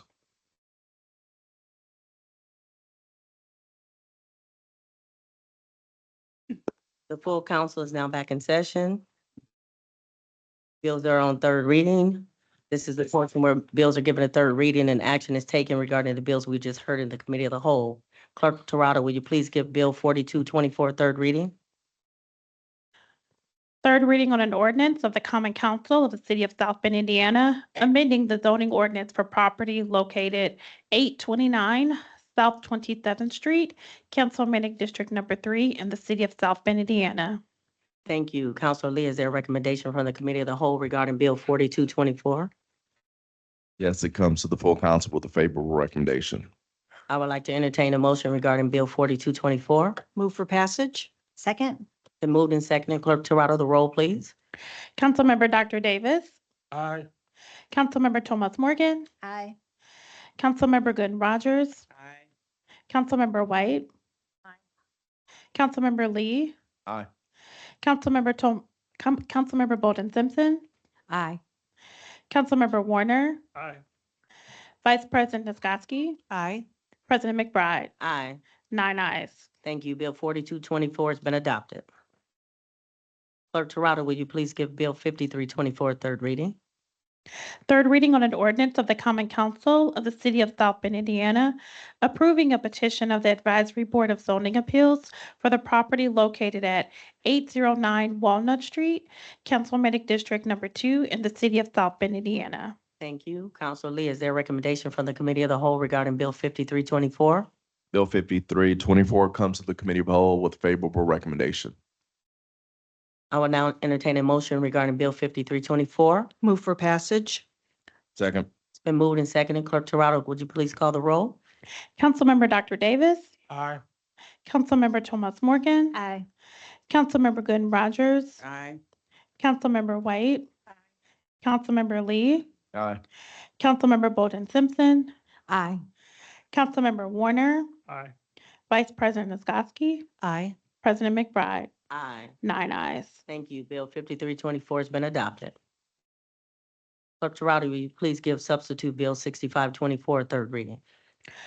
Third reading on an ordinance of the Common Council of the City of South Bend, Indiana, adopting a merit board system governing the South Bend Police Department. Passage. Second? Thank you. It's moved and seconded for substitute Bill 6524. Is there a recommendation from the committee of the whole? Yes, substitute Bill 6524 comes to the full council with a favorable recommendation. Thank you. I would like to now entertain a motion regarding substitute Bill 6524. Move for pass. Second? It's been moved and seconded. Clerk Torado, the roll, please. Councilmember Lee, Aye. Councilmember Bolden Simpson, Nay. Councilmember Warner, Aye. Vice President Niskoski, Aye. Councilmember Dr. Davis, Nay. Councilmember Thomas Morgan, Aye. Councilmember Gooden Rogers, Aye. Councilmember White, President McBride, Aye. 6 ayes and 3 nays. Thank you. Bill 6524 has been adopted. Resolutions. Clerk Torado, will you please give Resolution 2438 a reading? A resolution of the Common Council of the City of South Bend, Indiana, recommending denial of a scrap metal junk dealers recycling operations licenses for Pegasus National Inc. pursuant to Section 4-51 of the South Bend Municipal Code. Thank you. Is there a committee report? Yes, Chair, the bill was heard this afternoon and Community Investment comes forward with a favorable recommendation. Thank you. Petitioner. Eric Glavich, Director of Growth and Opportunity, office is on the 14th floor. of this building. Bill number 2438 for your consideration is a resolution that would deny a scrap metal dealer license for Pegasus National in accordance with Municipal Code Section 4-51E3. The new application for the operation was received from Pegasus National and is located at 1201 South Sheridan Street. In accordance with the procedures laid out in regard to this type of license, the application was submitted to the Police Department, the Fire Inspection Bureau, Neighborhood Resources, and the Zoning Department for review and recommendation. Two of the departments returned unfavorable recommendations. Neighborhood Services and Enforcement commented that the property does not meet the fencing requirements established by the municipal code in relation to scrap metal dealer licenses. The code enforcement also, Neighborhood Services and Enforcement also noted that the use would be within 1,000 feet of an existing business, which is also within the municipal code and would require a waiver approved by council. The zoning department commented that this type of use would be considered heavy industrial use and therefore would require a special exemption for this use to comply with the municipal code as well. This would need to be approved by the by BZA and then the Common Council. This bill simply that you, if you were to approve it, would simply deny the license. And then at that point, the applicant would have the opportunity to appeal and go through the special exemption route. So happy to answer any questions.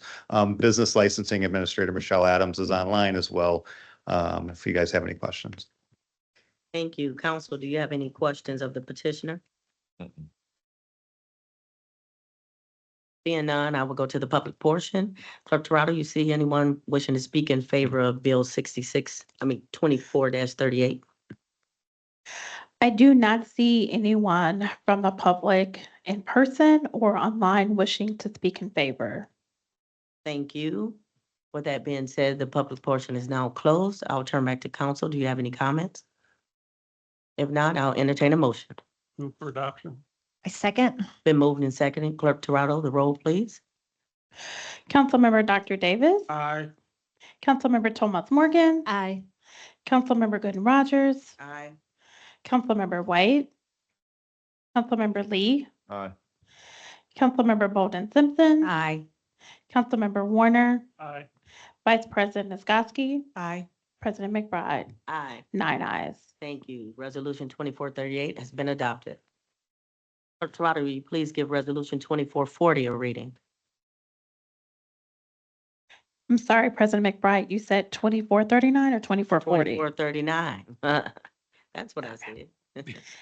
A resolution of the Common Council of the City of South Bend designating certain areas within the City of South Bend, Indiana, commonly known as 530 South Michigan Street, South Bend, Indiana, 46601, an economic revitalization area for purposes of a 2-year vacant building tax abatement for Empower Her Development, LLC. Thank you. Is there a committee report? Yes, Chair, Bill 2439 and Bill 2440 were heard in community investment and come forward with favorable recommendation. And I make a motion to hear Bill 2439 and 2440 jointly. Second. Been moved and seconded. All in favor? Aye. Any opposition? Motion's carried. Thank you. Could you also read Bill 2440? A resolution of the Common Council of the City of South Bend designating certain areas within the City of South Bend, Indiana, commonly known as 530 South Michigan Street, South Bend, Indiana, 46601, an economic revitalization area for purposes of an 8-year real property tax abatement for Empower Her Development, LLC. Thank you. Petitioner, welcome. Good evening, Council. Joseph Molnar, Assistant Director of Growth and Opportunity with offices on the 14th floor of the County City Building. Before you today, Bill 2439 is a 2-year vacant building tax abatement for Empower Her Development LLC. And 2440 is the 8-year real property tax abatement, the designating resolution, but they both concern the same property. 530 South Michigan Street is located on the south edge of downtown, just south of Monroe Street on the edge of the Monroe Park neighborhood. The building 530 South Michigan Street, sometimes known as the former Hope Building, is on the left of your screen here. It has been vacant for a number of years.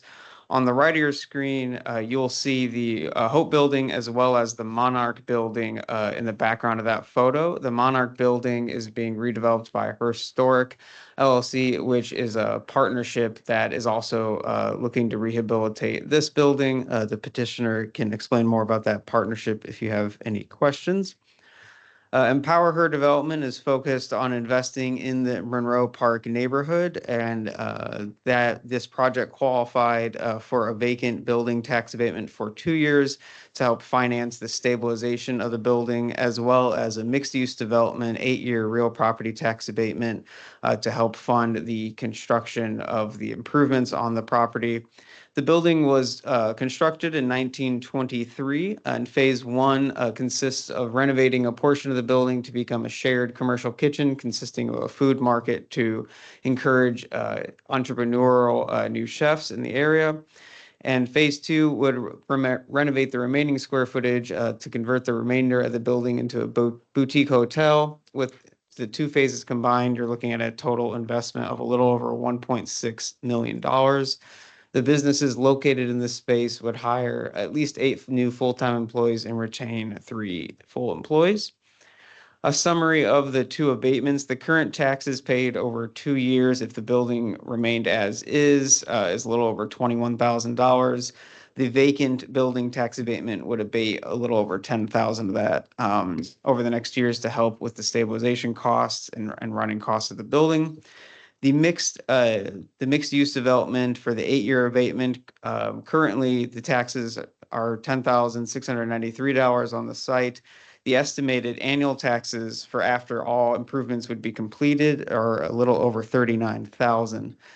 During the 8-year abatement, the total estimated taxes accrued on the property would be a little over $313,000. However, if this abatement would be approved, $93,000 of those would be abated, and a little over $219,000 would be paid.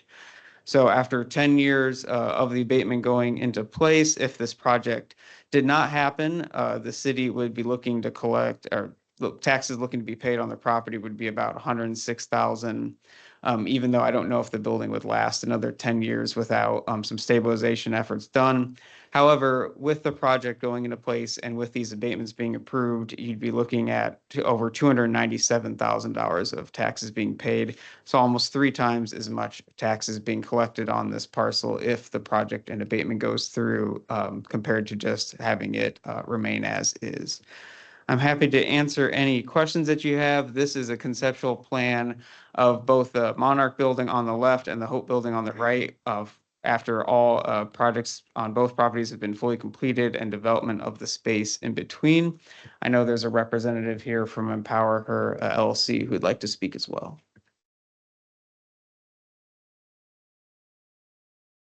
Welcome. Please state your name and address for the record. Okay, my name is Jasmine Bradley, and my address is 2201 Lincoln Way West. I am one of the co-owners of Empower Her Development.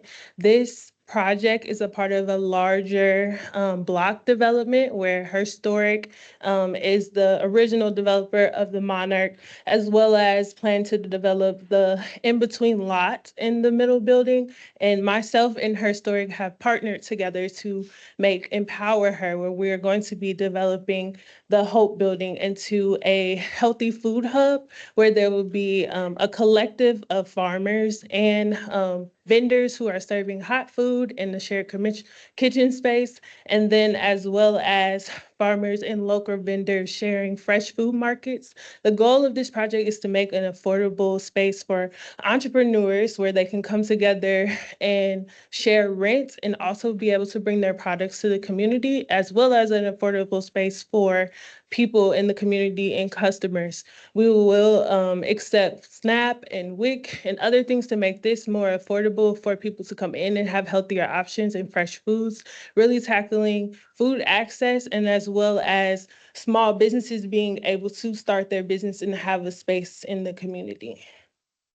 You know what? That is great. Now, this is where the news should have been in the room. Where's the news? This is where you needed to be in here. Hold on one second. I'm gonna get him.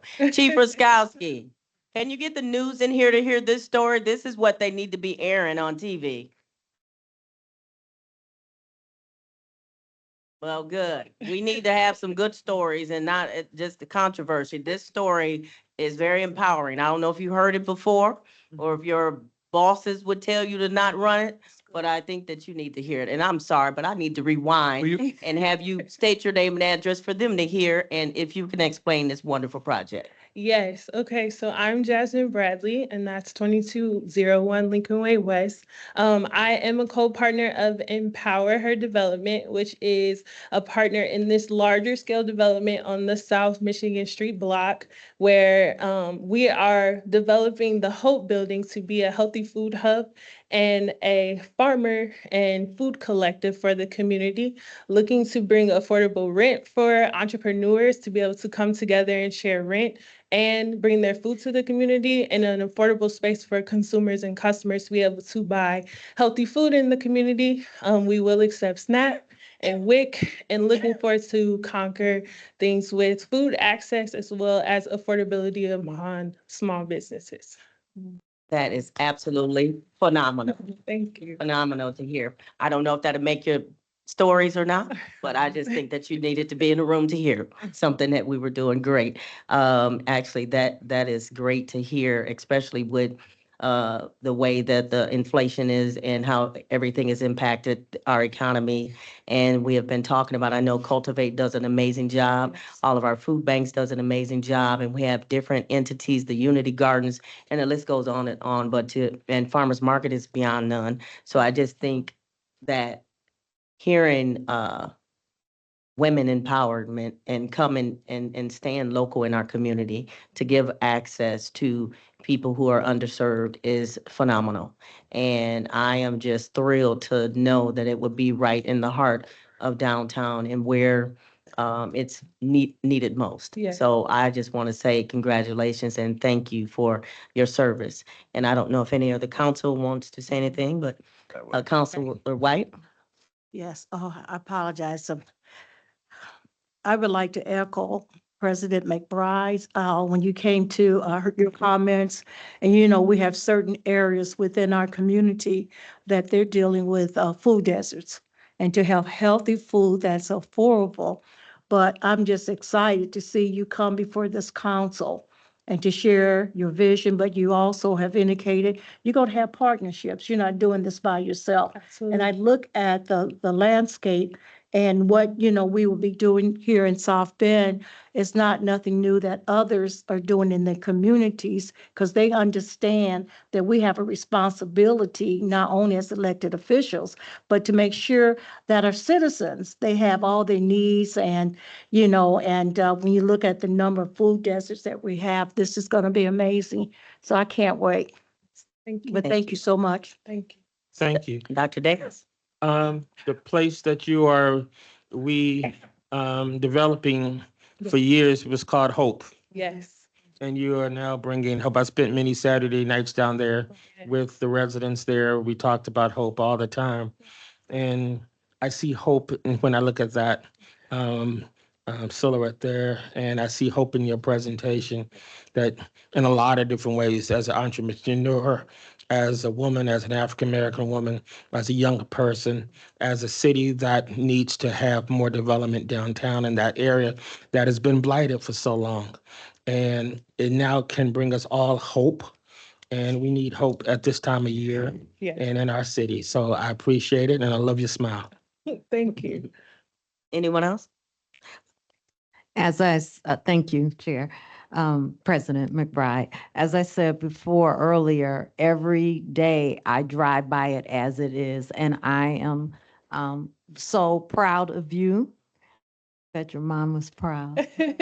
And I look forward, now I'll look at it different, and we have hope now, because right now it's not looking very hopeful, but hope is on its way. And we thank you for taking a chance on South Bend and taking a chance on that area. Y'all keep on keeping on. Thank you. Thank you. Mr. Warner. I have just a quick comment. This morning in redevelopment commission, there was a project there's some new houses being built on Johnson and Orange Street in a neighborhood where new houses probably haven't been built in 60, 80 years. And I made a comment about that's how you started, rebuilding is these small little seeds, and they flower and spread the seeds, and that's the way that incremental development works. And this is the same kind of concept here in a little area pocket of the city that kind of feels neglected, and these two buildings were probably close to falling down. So we thank you, and anything we can do to support you, you let us know. Thank you. Thank you. Thank you, Counselor Lee. Yes, I just want to say thank you for a $1.6 million investment in this area. And my question is, what made you decide on this concept? Yes, so my background personally is in education and food. So I am a social worker and a psychologist by trade. Thank you. So is Dr. Davis. Yes. Counselor. Great. And I have worked with students and families in the area since I came here to go to college in 2013. And so I came here to go to college and have been working with students and families in the community and all about just development. I started an education business and a food business where it's all about development. And so I see the need in the community, being a food entrepreneur in the community, being someone who's working with youth and young adults in the community. And I and the partnership was just like, we need a space to develop food entrepreneurs and also develop people into the future. So we will be working with youth and young adults in this space as well and training them in entrepreneurship, as well as my partners. They have a big vision for just like the history of South Bend and the empowerment of women. So we all came together and partnered on this project and saw the need for the food and the entrepreneurship development. Also, as many people have said, the food access. I'm a vegan chef, so I started that to help students and families learn about vegan food and how to make it taste good and taste like things you have all the time. And so I just want to help other food entrepreneurs bring more healthy things to the area, and as well as getting farmers a more a grocery market concept that is affordable to people to be able to tap into. Thank you so much. We appreciate it. Can I Thank say you. something? I would just like to let you know that you are an inspiration Thank you. for the simple fact that you're young, you want to do something for your community, something that's great. So continue your work, and I hope that this encourages other young people to let them know what they can do. All you have to do is have a vision and come forward. Someone will be with you. Congratulations. Thank you. Thank you. Thank you so much. At this time, I would open it up to the public to see if there's anyone wishing to speak in favor of Resolution 2439 or Resolution 2440.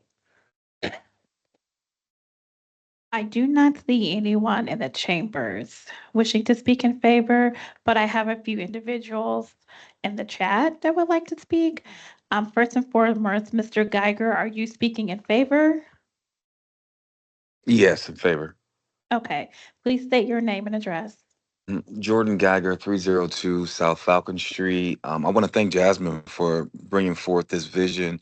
I actually came to know you or to know of you because our organization, Black Lives Matter, and our neighborhood association on LaSalle Park or the lake hired a consultant who found out about you and told me that you have this like vegan restaurant and you were looking to expand.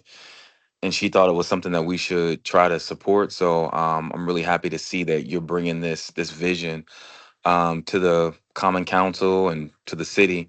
My only question is, what are the not even the perks. In what ways is the city supporting you? Are you receiving TIF money? Maybe Joseph can talk about this, but is she receiving any kind of like incentives? So this is for a tax abatement, right? But is she receiving TIF funding or any additional support that the city can provide? Do you want me to answer now? Yeah, so this would be the first step, which is the tax abatement for the property, which would help lower both her current taxes with the vacant and abandoned tax abatement, as well as future taxes for once the property has been renovated and the tax bill increases during those first 8 years. Jasmine and her group was also part of a larger application to the Ready 2.0 program through the state of Indiana. Ready program, the city supported that application and has pledged city financial support, which would most likely come in the form of TIF if that Ready project is How much? How approved. much? I don't have it on hand there. Do you know? Is it $1 million? I mean, y'all gave Dave Matthews 5 million.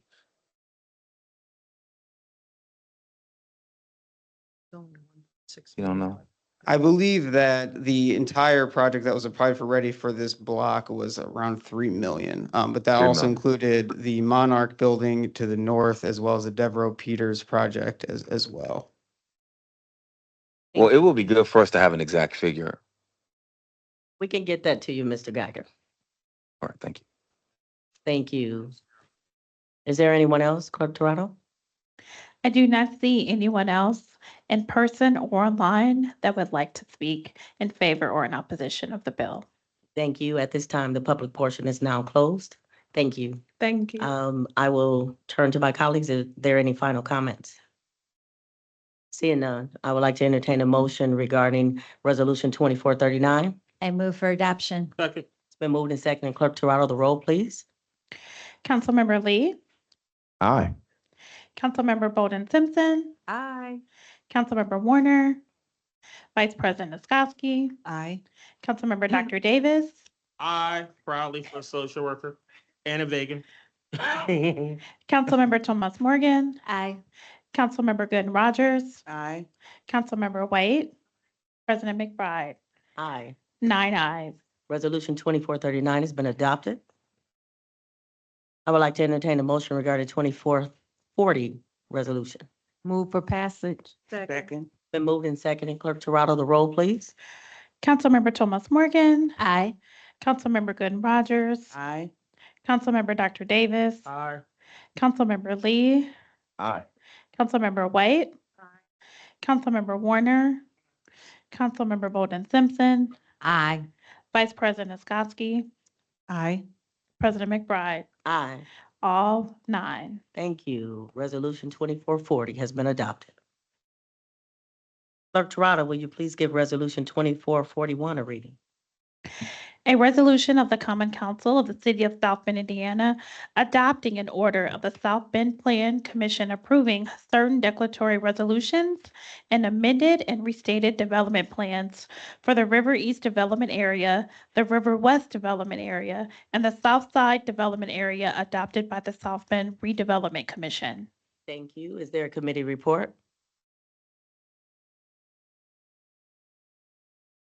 Sorry, this was heard in community investment and comes forward with a favorable recommendation. Thank you. Petitioner, welcome. Thank you. Good evening, council members. Chris Dressel, City of South Bend, Department of Community Investment with offices on the 14th floor of this building. I'm here to offer you a brief presentation regarding a request for adjustments to the 2024 or to our TIF districts for 2024. So just a reminder, this is a 4-step process. The first step is with the Redevelopment Commission through a declaratory resolution, which then goes to the South Bend Plan Commission for their approval of that resolution, their own resolution, and then comes in front of this body with a resolution that contains those previous resolutions. And the ultimate step is going back to the Redevelopment Commission for a confirming resolution that also contains a public hearing. And that completes the process. So main topics consist of just looking at TIFs for frequently asked questions, and the TIF adjustment process, the proposed adjustment areas, acquisition list properties, and then our public notification outreach. So some of this is generally familiar, but these are the common questions about TIF that we certainly get from the public, and we anticipate getting from those that will be notified about this process. So it's a financing tool that we use. Plenty of projects throughout the city where this has been used as an advantage for development, for infrastructure, public improvements, and even private partnering. We just had a example of that in front of me. So the TIF advantage obviously gives us the ability to capture any incremental gain in taxes on a particular property that can be then dedicated towards that particular TIF area. And just a quick look at that with a depiction here. Obviously, for a typical block situation, you have a baseline of taxation for the number one property in this case. It starts at $200. That property is developed. You have a $30,000 value theoretically, and that's a gain of $28,200. And that's funds that then gets allocated to the TIF district. So these are, again, instead of this increment going to all taxing districts throughout the city and beyond, it is retained within the TIF district. So plenty of examples of how TIF can be used. Typical ones are looking at infrastructure. These are things that are below ground, on the ground, above the ground. And community assets that can range from fire stations, community centers, parks, cemetery improvements, and then other community valued buildings and developments. And then through development projects that include private-public partnerships to permit development. And the adjustments, as opportunities present themselves to look ahead, this is really as a forward-looking opportunity where you're trying to stay ahead where development might occur, and you want to have the TIF established in place before that. Obviously, then it gives you the opportunity to capture the value of the tax increment for that future development. Also extends opportunities for retail. The one in this case is through the Municipal Riverfront Development District. The two main qualifiers are be within 3,000 feet of the river and within a TIF area. And then just looking at recent adjustments, we did a major adjustment back in 2019 of 4 of our TIF areas, and then the River East TIF area was adjusted back in 2022. I had a question, I think it was from Council Member Bolden Simpson about the just some reference and context about the request today and just where we stand with TIF. If you look at just the number of parcels and acres throughout the city, which is currently within a TIF area, there's about 44% of the acreage of the city is within a TIF. And we would be adding, and that's if you consider what that relates to the request today. So you have 44%, there's about another 752 acres. So it's only about 6% of the total request. So that just gives you some sense of where we stand with this request today. And then just a quick look at where these areas are. If you look at River East, there's a couple of areas, one to the north, one to the south. The one to the north represents the Ironwood corridor from Edison to State Route 23. So there's opportunity for revitalization, redevelopment of commercial property here. In the south side of the River East, there's a section of the Lincoln Way East corridor south of IUSB, as it extends to the city boundary with Mishawaka. This is also an area that would be eligible for the Riverfront Development District. In the River West area, three distinct areas here. The first one is north of the toll road, north of Cleveland. That's a recent annexed area that offers some commercial properties for development. There's the Portage Manor site, of course, and then the one on the lower part of the screen is the former AEP site. The other piece here for River West would be a few properties that exist to the west of Portage that offer an opportunity for being part of the Riverfront Development District. And then finally, on the south side, there's a properties surrounding and including Rum Village Park. And then there's I should note that opportunities here for park expansion, including redevelopment. And then this final piece is just that small property, a couple of parcels actually, that offer an opportunity for commercial development. And then the other components here is not just expansion of the development area, but also the property acquisition list. And in the case of this amendment, all the properties within the expansion areas would be added to the acquisition list. We always sort of lament that the acquisition list name is sort of an unfortunate, it can lead to a lot of confusion. But we want to make clear, and we would go forth making it clear to all those receiving this notification that being added to the acquisition list does not mean the city is actively trying to acquire that property. But it does offer a more flexibility in the event that we're entertaining a negotiation for acquisition of any of these properties. And then the development plan updates. So each of these development areas includes a development plan.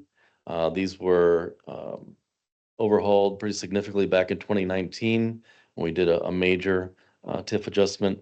So in the case of this 2024 adjustment, we would we'd alter the geography, the boundary, legal description, and the acquisition list.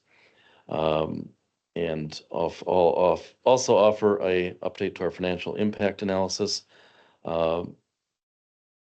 Matt Eckerly and April Goodson are here from Baker Tilly to answer any more specific questions about that. And then as we move ahead with the public engagement, like we said earlier, some of these notifications in the form of a hearing can be confusing. So there's often questions about, is this going to change property taxes, city buying the property, and does it change the permitted zoning for the property? It's no in all of those cases.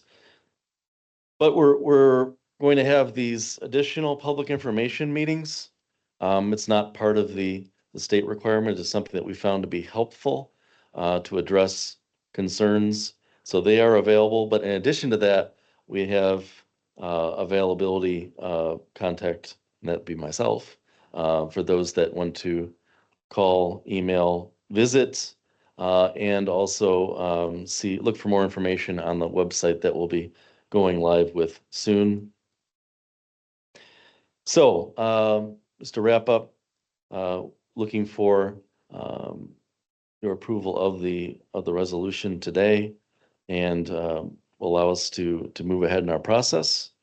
And December 12th will be that public hearing as part of the Redevelopment Commission meeting.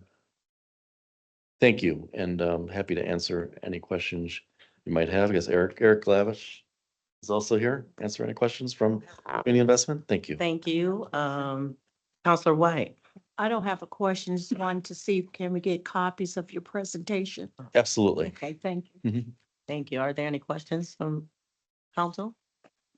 Counselor, I have Counselor Simpson vote with the question. Okay, after your first presentation, I do want to tell you that the minute I saw this bill, I automatically assumed that there was like some pending development right now. So I did hear that right now. For these properties that you're acquiring, there isn't. So I wanted to know, well, when do you anticipate? You said it was forward-looking, and what type of development do you anticipate? Well, we'd anticipate developments that typically would be consistent with the zoning that's available in each of these areas. And I don't know, Eric and I, we know that we're trying to look forward, we're trying to seek opportunities to get ahead of the any development and be able to start to record that increment as soon as we can. So there's nothing particular that we have to announce or point out. I think it's just we just see some opportunities. One more question. Thank you for answering that.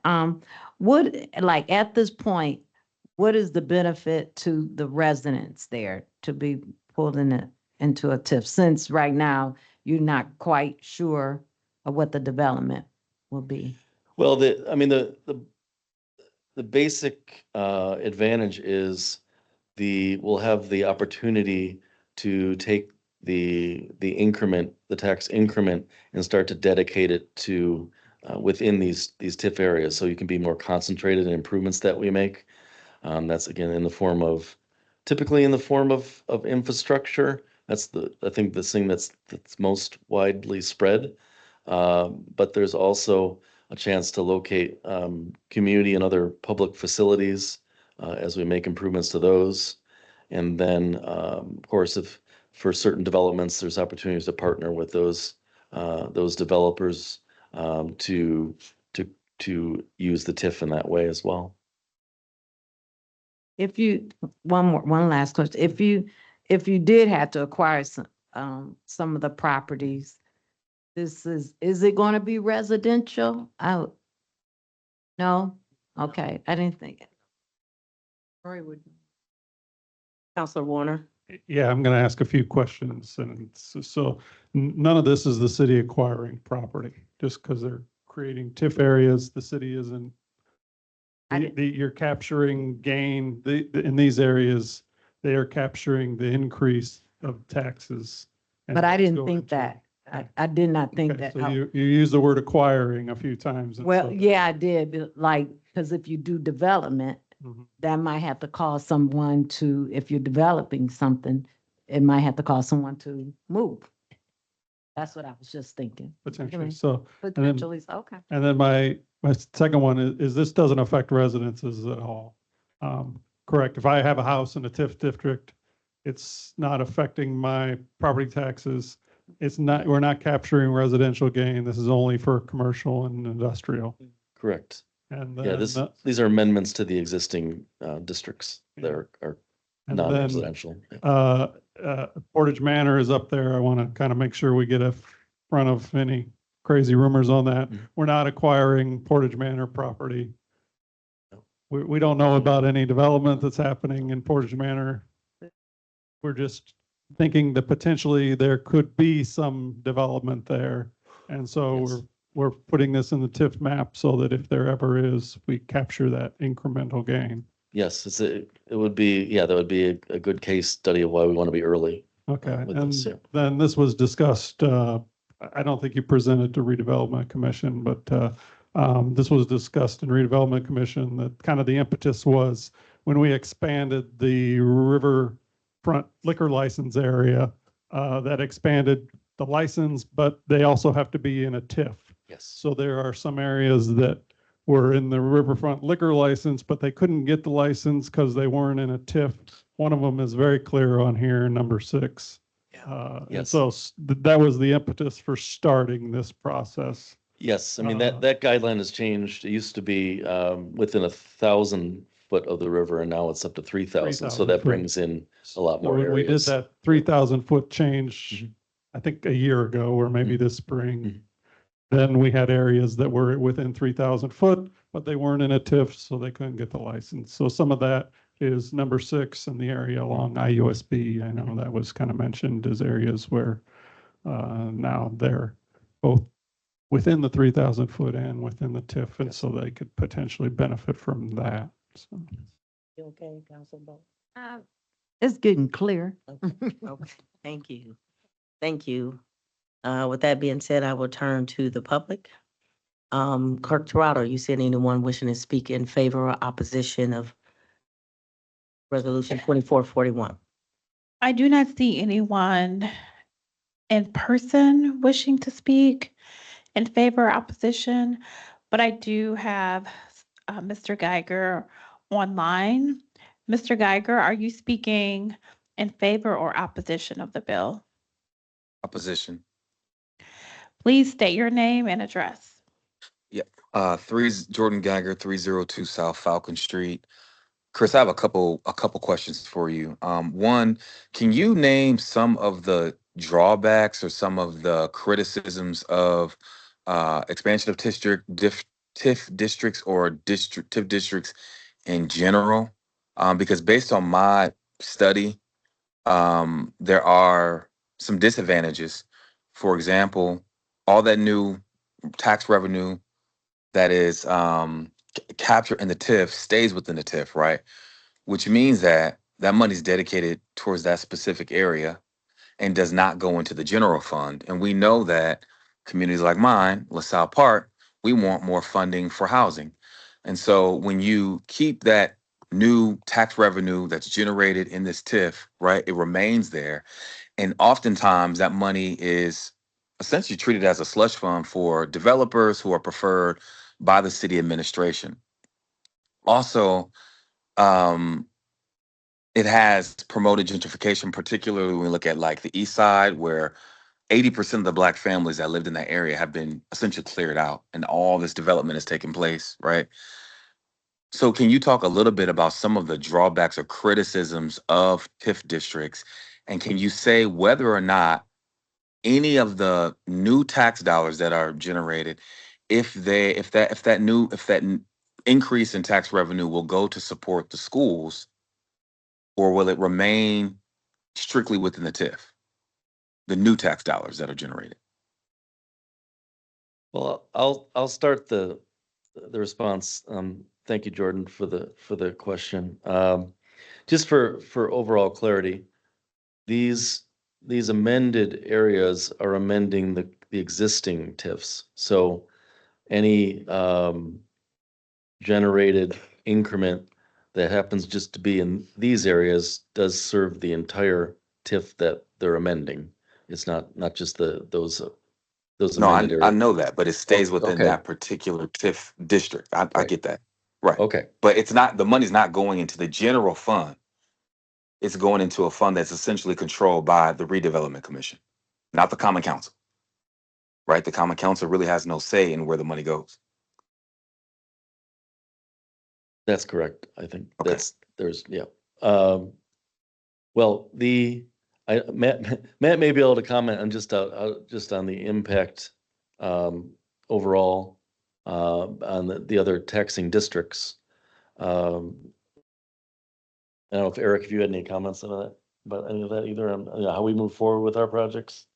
I think I think the projects that we want to move forward with in any of these TIF districts, I think we want them to be available for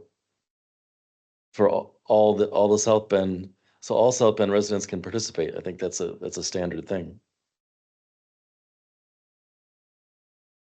I would just reiterate, Eric Lavich, Director of Growth and Opportunity Offices on the 14th floor. I would just reiterate comments that Chris had made, and also that Chairman Warner, Councilmember Warner had made in regards to this bill. This bill is simply just an expansion, a modest expansion of the current TIF districts. This is not creating any new TIF districts. The increment that would be generated and brought in to these expanded TIF areas is dependent upon revitalization and projects. If there's no development, there's no increment that's going to be added to coming in for each of these TIF districts. The benefit of having TIF available for projects is the flexibility to be able to support neighborhoods that might be overlooked sometimes. So if we look at the west side, the River West Development Area, many of those projects are supported through the TIF funding. We're able to, find funding to support, modernization of infrastructure or other projects such as the Dream Center that might not be available through the traditional, supportive mechanisms that exist. So When you say that, is that because you can borrow against the TIF? Because the new tax revenue can go into the general fund and be appropriated towards any project in the city. I'm just trying to get clarity. So what happens with the school money? What happens with the tax revenue for the schools? Does this impact tax revenue for the schools at all?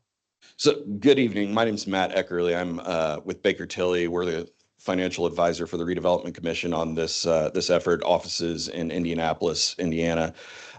Just to speak a little bit more directly to the question about the interaction with the overlapping taxing units, the school in particular.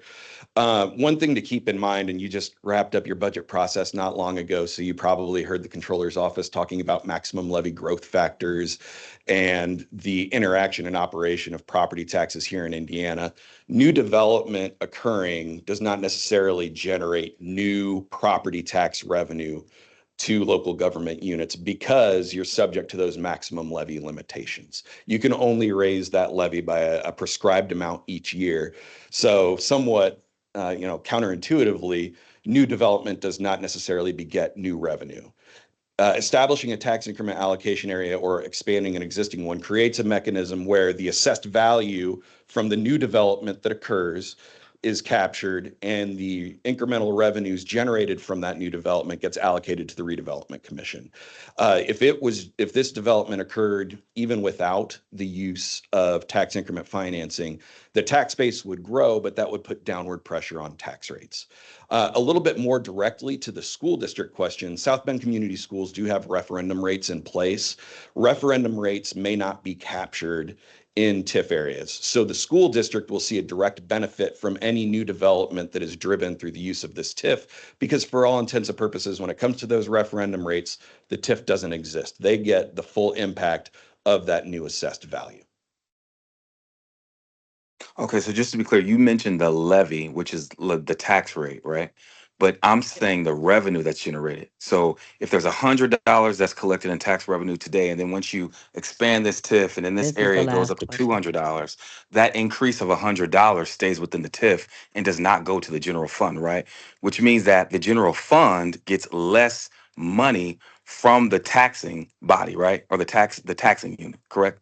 The levy is controlled and determined by multiplying the rate times the assessed value divided by 100. The levy gets set separately from the assessed value, and then you divide the levy by the assessed value to get to the tax rate. And because the levy is controlled, that is prescribed, and it does not float. Really, more you think about the tax rate floats based on the interaction of the levy and the assessed value.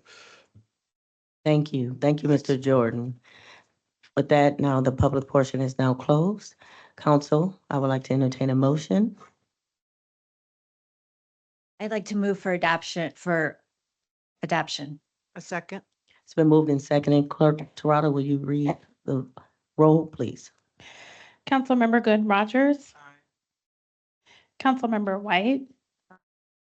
Councilmember Dr. Davis.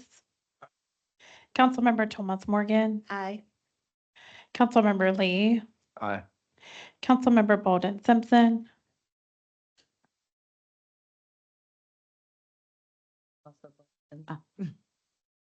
Got me out of my trance.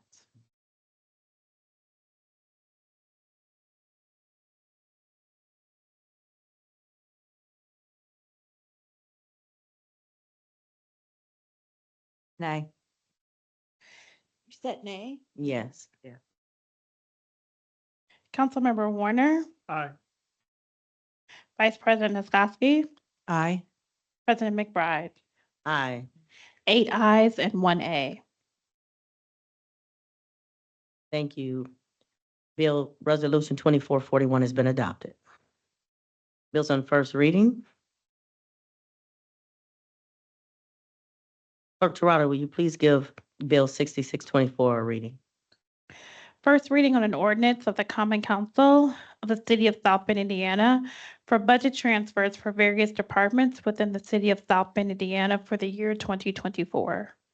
Thank you. I would like to entertain a motion to send Bill 6624 to Personnel and Finance for public hearing and third reading on December 9th. So moved. Second. Been moved and seconded. All in favor? Aye. Any opposition? The motion's carried. Clerk Toronto, will you please give Bill 6724 a first reading? First reading on an ordinance of the Common Council of the City of South Bend, Indiana, appropriating additional funds for certain departmental and city services operations for the calendar year 2024 of $500,000 from the general fund number 101-29,532 from the Parks and Recreation Fund number 201. 270,000 from the Motor Vehicle Highway Fund number 202, 200,000 from the Loss Recovery Fund number 227, 700,000 from the Fire Department Capital Fund number 287, 40,000 from the Local Income Tax Economic Development Fund number 408, 1,127,792 from the Consolidated Building Fund number 600, 100,000 from the Waterworks Operations Fund number 620, 120,000 from the Sewage Works Operations Fund number 641, 600,000 from the Sewage Works Capital Fund number 642, and 300,000 from the Police Pension Fund number 702. Thank you. I would like to entertain a motion to send Bill 6724 to Personnel and Finance for committee and public hearing and third reading on December 9th. So second. Been moved and seconded. All in favor? Aye. Any opposition? Motion's carried. Clerk Toronto, will you please give Bill 6824 a first reading?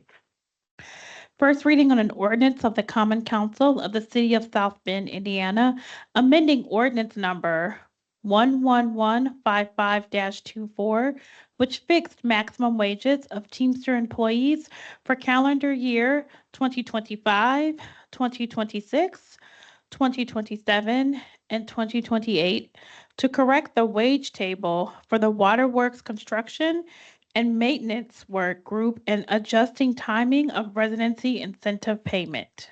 Thank you. I would like to entertain a motion to send Bill 6824 to Personnel and Finance for public hearing and third reading on December 9th. So moved. Been moved and seconded. All in favor? Aye. Any opposition? The motion's carried. Clerk Toronto, will you please give Bill 6924 first reading? First reading on an ordinance of the Common Council of the City of South Bend, Indiana, amending ordinance number 10980-23, which fixed maximum wages of Teamster employees for calendar year 2024 and company with ordinance number 10863-22 to amend the timing of residency incentive at section 2(1) of that ordinance. Thank you. I would like to entertain a motion regarding Bill 6924 to send to Personnel and Finance for public hearing and third reading on December 9th. So moved. Been moved and seconded. All in favor? Aye. Any opposition? The motion's carried. Clerk Toronto, will you please give Bill 7024 first reading? First reading on an ordinance of the Common Council of the City of South Bend, Indiana, amending ordinance number 10978-23, which fixes maximum salaries and wages of appointed officers and non-bargaining employees of executive departments of the City of South Bend for calendar year 2024 to adjust timing of residency incentive payment. Thank you. I would like to entertain a motion regarding Bill 7024 to send to Personnel and Finance for public hearing and third reading on December 9th. Move for passage. Second. It's been moved and seconded. All in favor? Aye. Any opposition? The motion's carried. Clerk Toronto, will you please give Bill 7124 first reading? First reading on an ordinance of the Common Council of the City of South Bend, Indiana, amending ordinance number 11160-24, which fixes maximum salaries and wages of appointed officers and non-bargaining employees of executive departments of the City of South Bend for calendar year 2025 to make position changes in venues, parks, and arts, and adjust timing of residency incentive payment. Thank you. I would like to entertain a motion to send this bill to Personnel and Finance for public hearing and third reading on December 9th. So moved. Second. It's been moved and seconded. All in favor? Aye. Aye. Any opposition? The motion's carried. Clerk Torado, will you please give Bill on 71 or 72? 70. 7224. 7224 of first reading. First reading on an ordinance of the Common Council of the City of South Bend, Indiana, amending subsections A through and including into Chapter 2, Article 1, Section 2-1213, Privilege of the Floor. Make a motion to bring Bill 7224 to the Rules Committee on January the 13th, 2025. Second.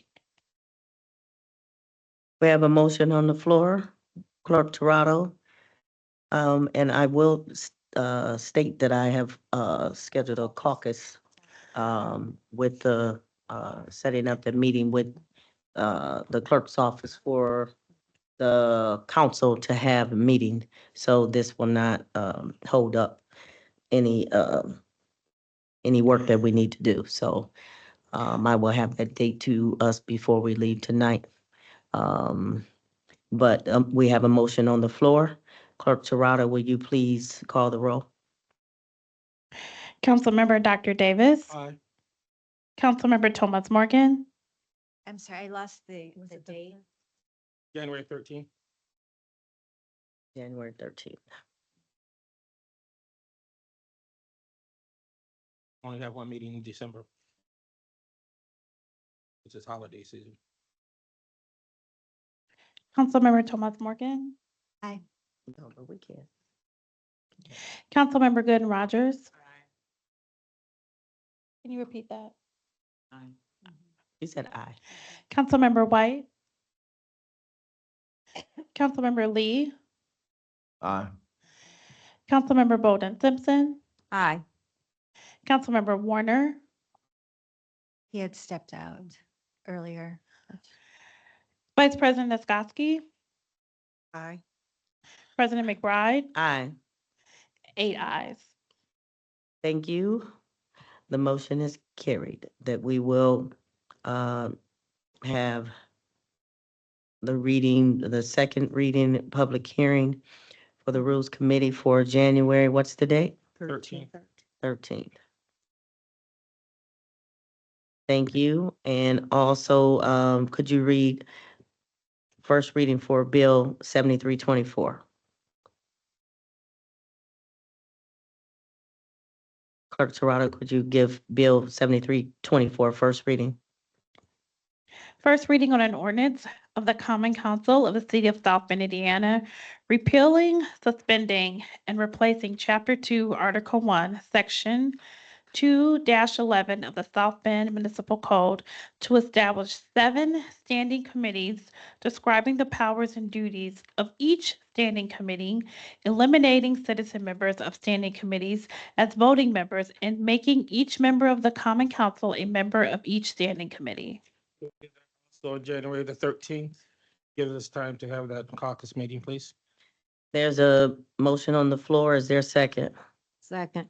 It's a second. The same said for 7224, there was a motion and it passed to, we are going to have a caucus regarding Chapter 2 for further council discussion, and we will have a public hearing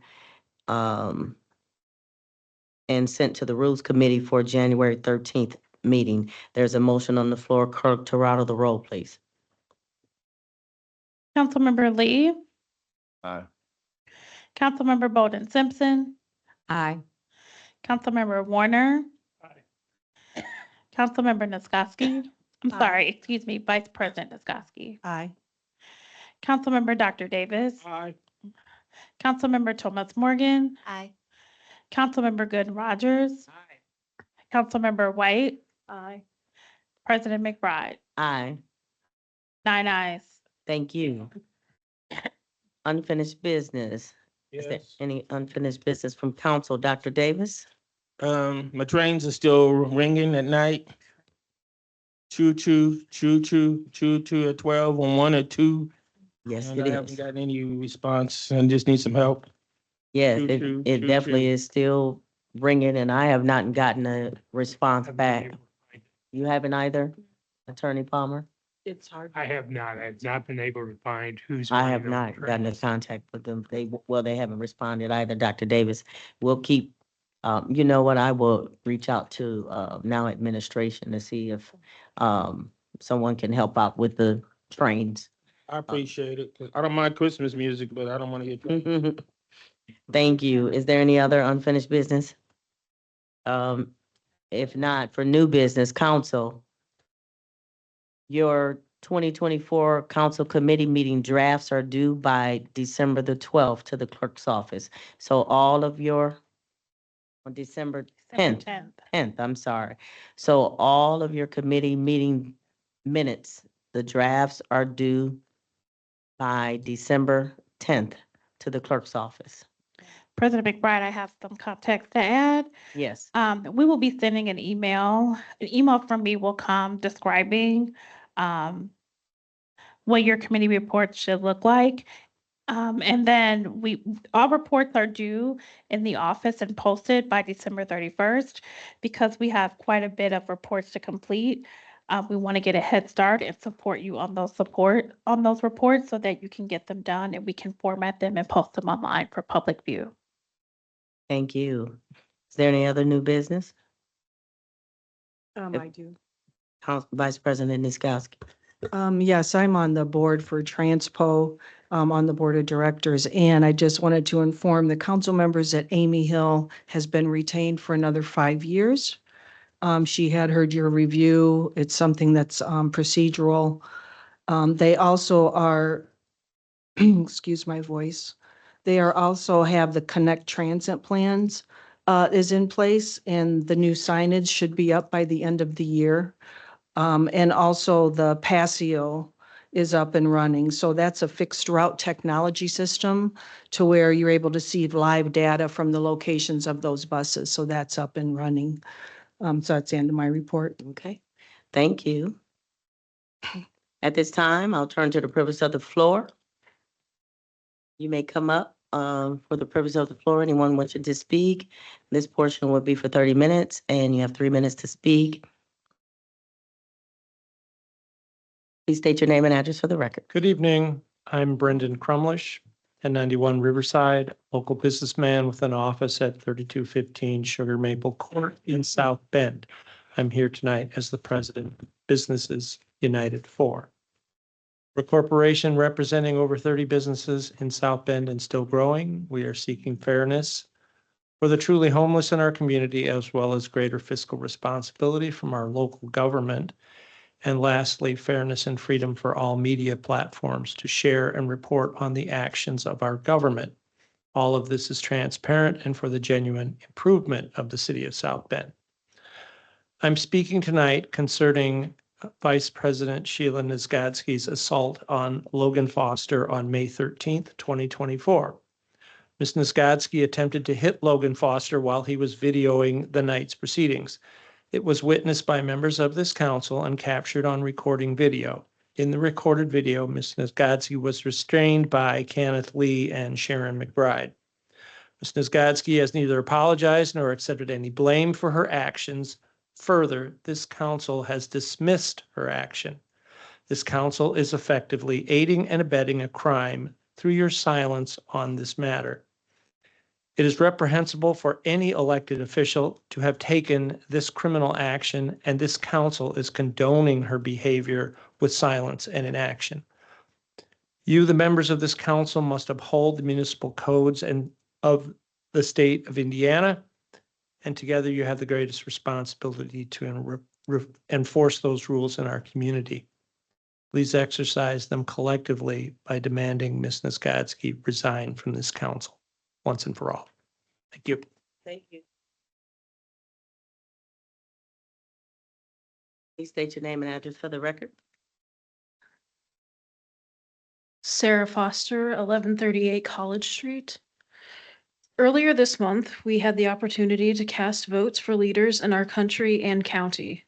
Even if the results were not what you personally voted for, it is still a privilege to be able to cast votes for individuals who we feel will be good leaders and have the integrity to follow through with their many campaign promises.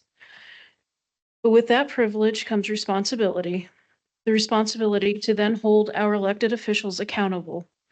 With that being said, I think it is important that Vice President Niskodsky be held accountable for her conduct following the close of the May 13th council meeting. Being held accountable is part of any job, whether it's an elected position or not.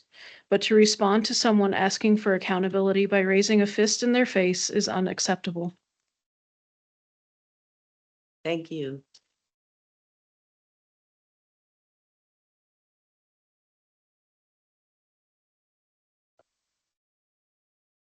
Yes, Logan Foster, 1138 College Street. On Wednesday, November 13th, 2024, I presented a video in these very chambers that revealed a troubling incident. It began with President Sharon McBride explicitly stating that she did not restrain Vice President Sheila Niskodsky.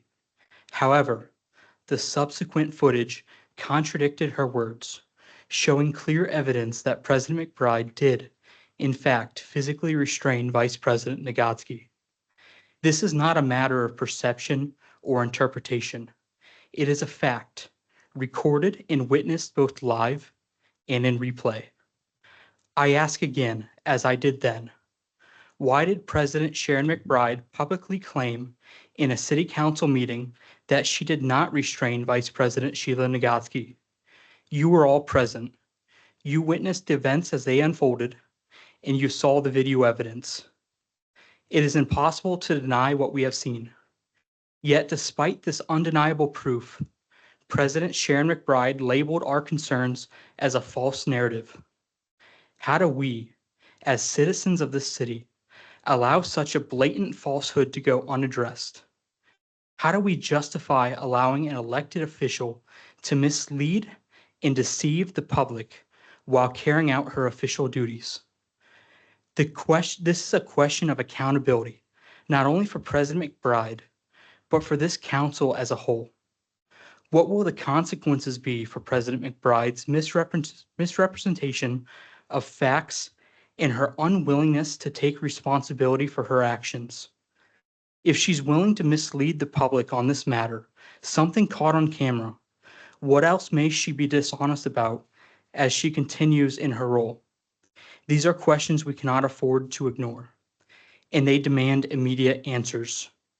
Furthermore, on the following day, November 14th, the leadership of Black Lives Matter made their stance clear, calling for President Sharon McBride to resign from her position on the City Council.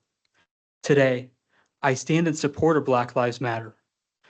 I stand in support of Black Lives Matter's call for Sharon McBride's resignation, as this reflects the broader frustration and disillusionment within the community.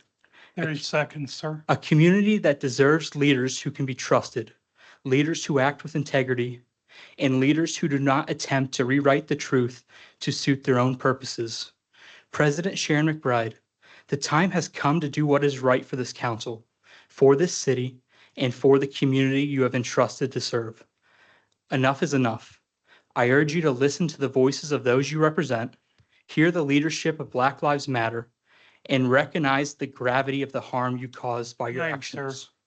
Thank you. Again, if there was a crime that you believe that was committed, please file a police report and contact the prosecutor's office. With that being said, Clerk Tirado, do you see anyone online wishing to speak? I do not see anyone in person or online wishing to speak. Have a safe and happy Thanksgiving. No, I do want and have a to. good night. I do want to speak. I do want to speak. Was that? Yeah.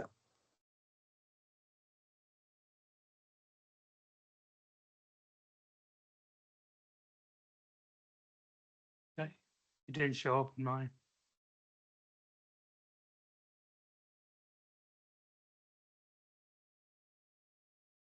You're mad, I'm done with these.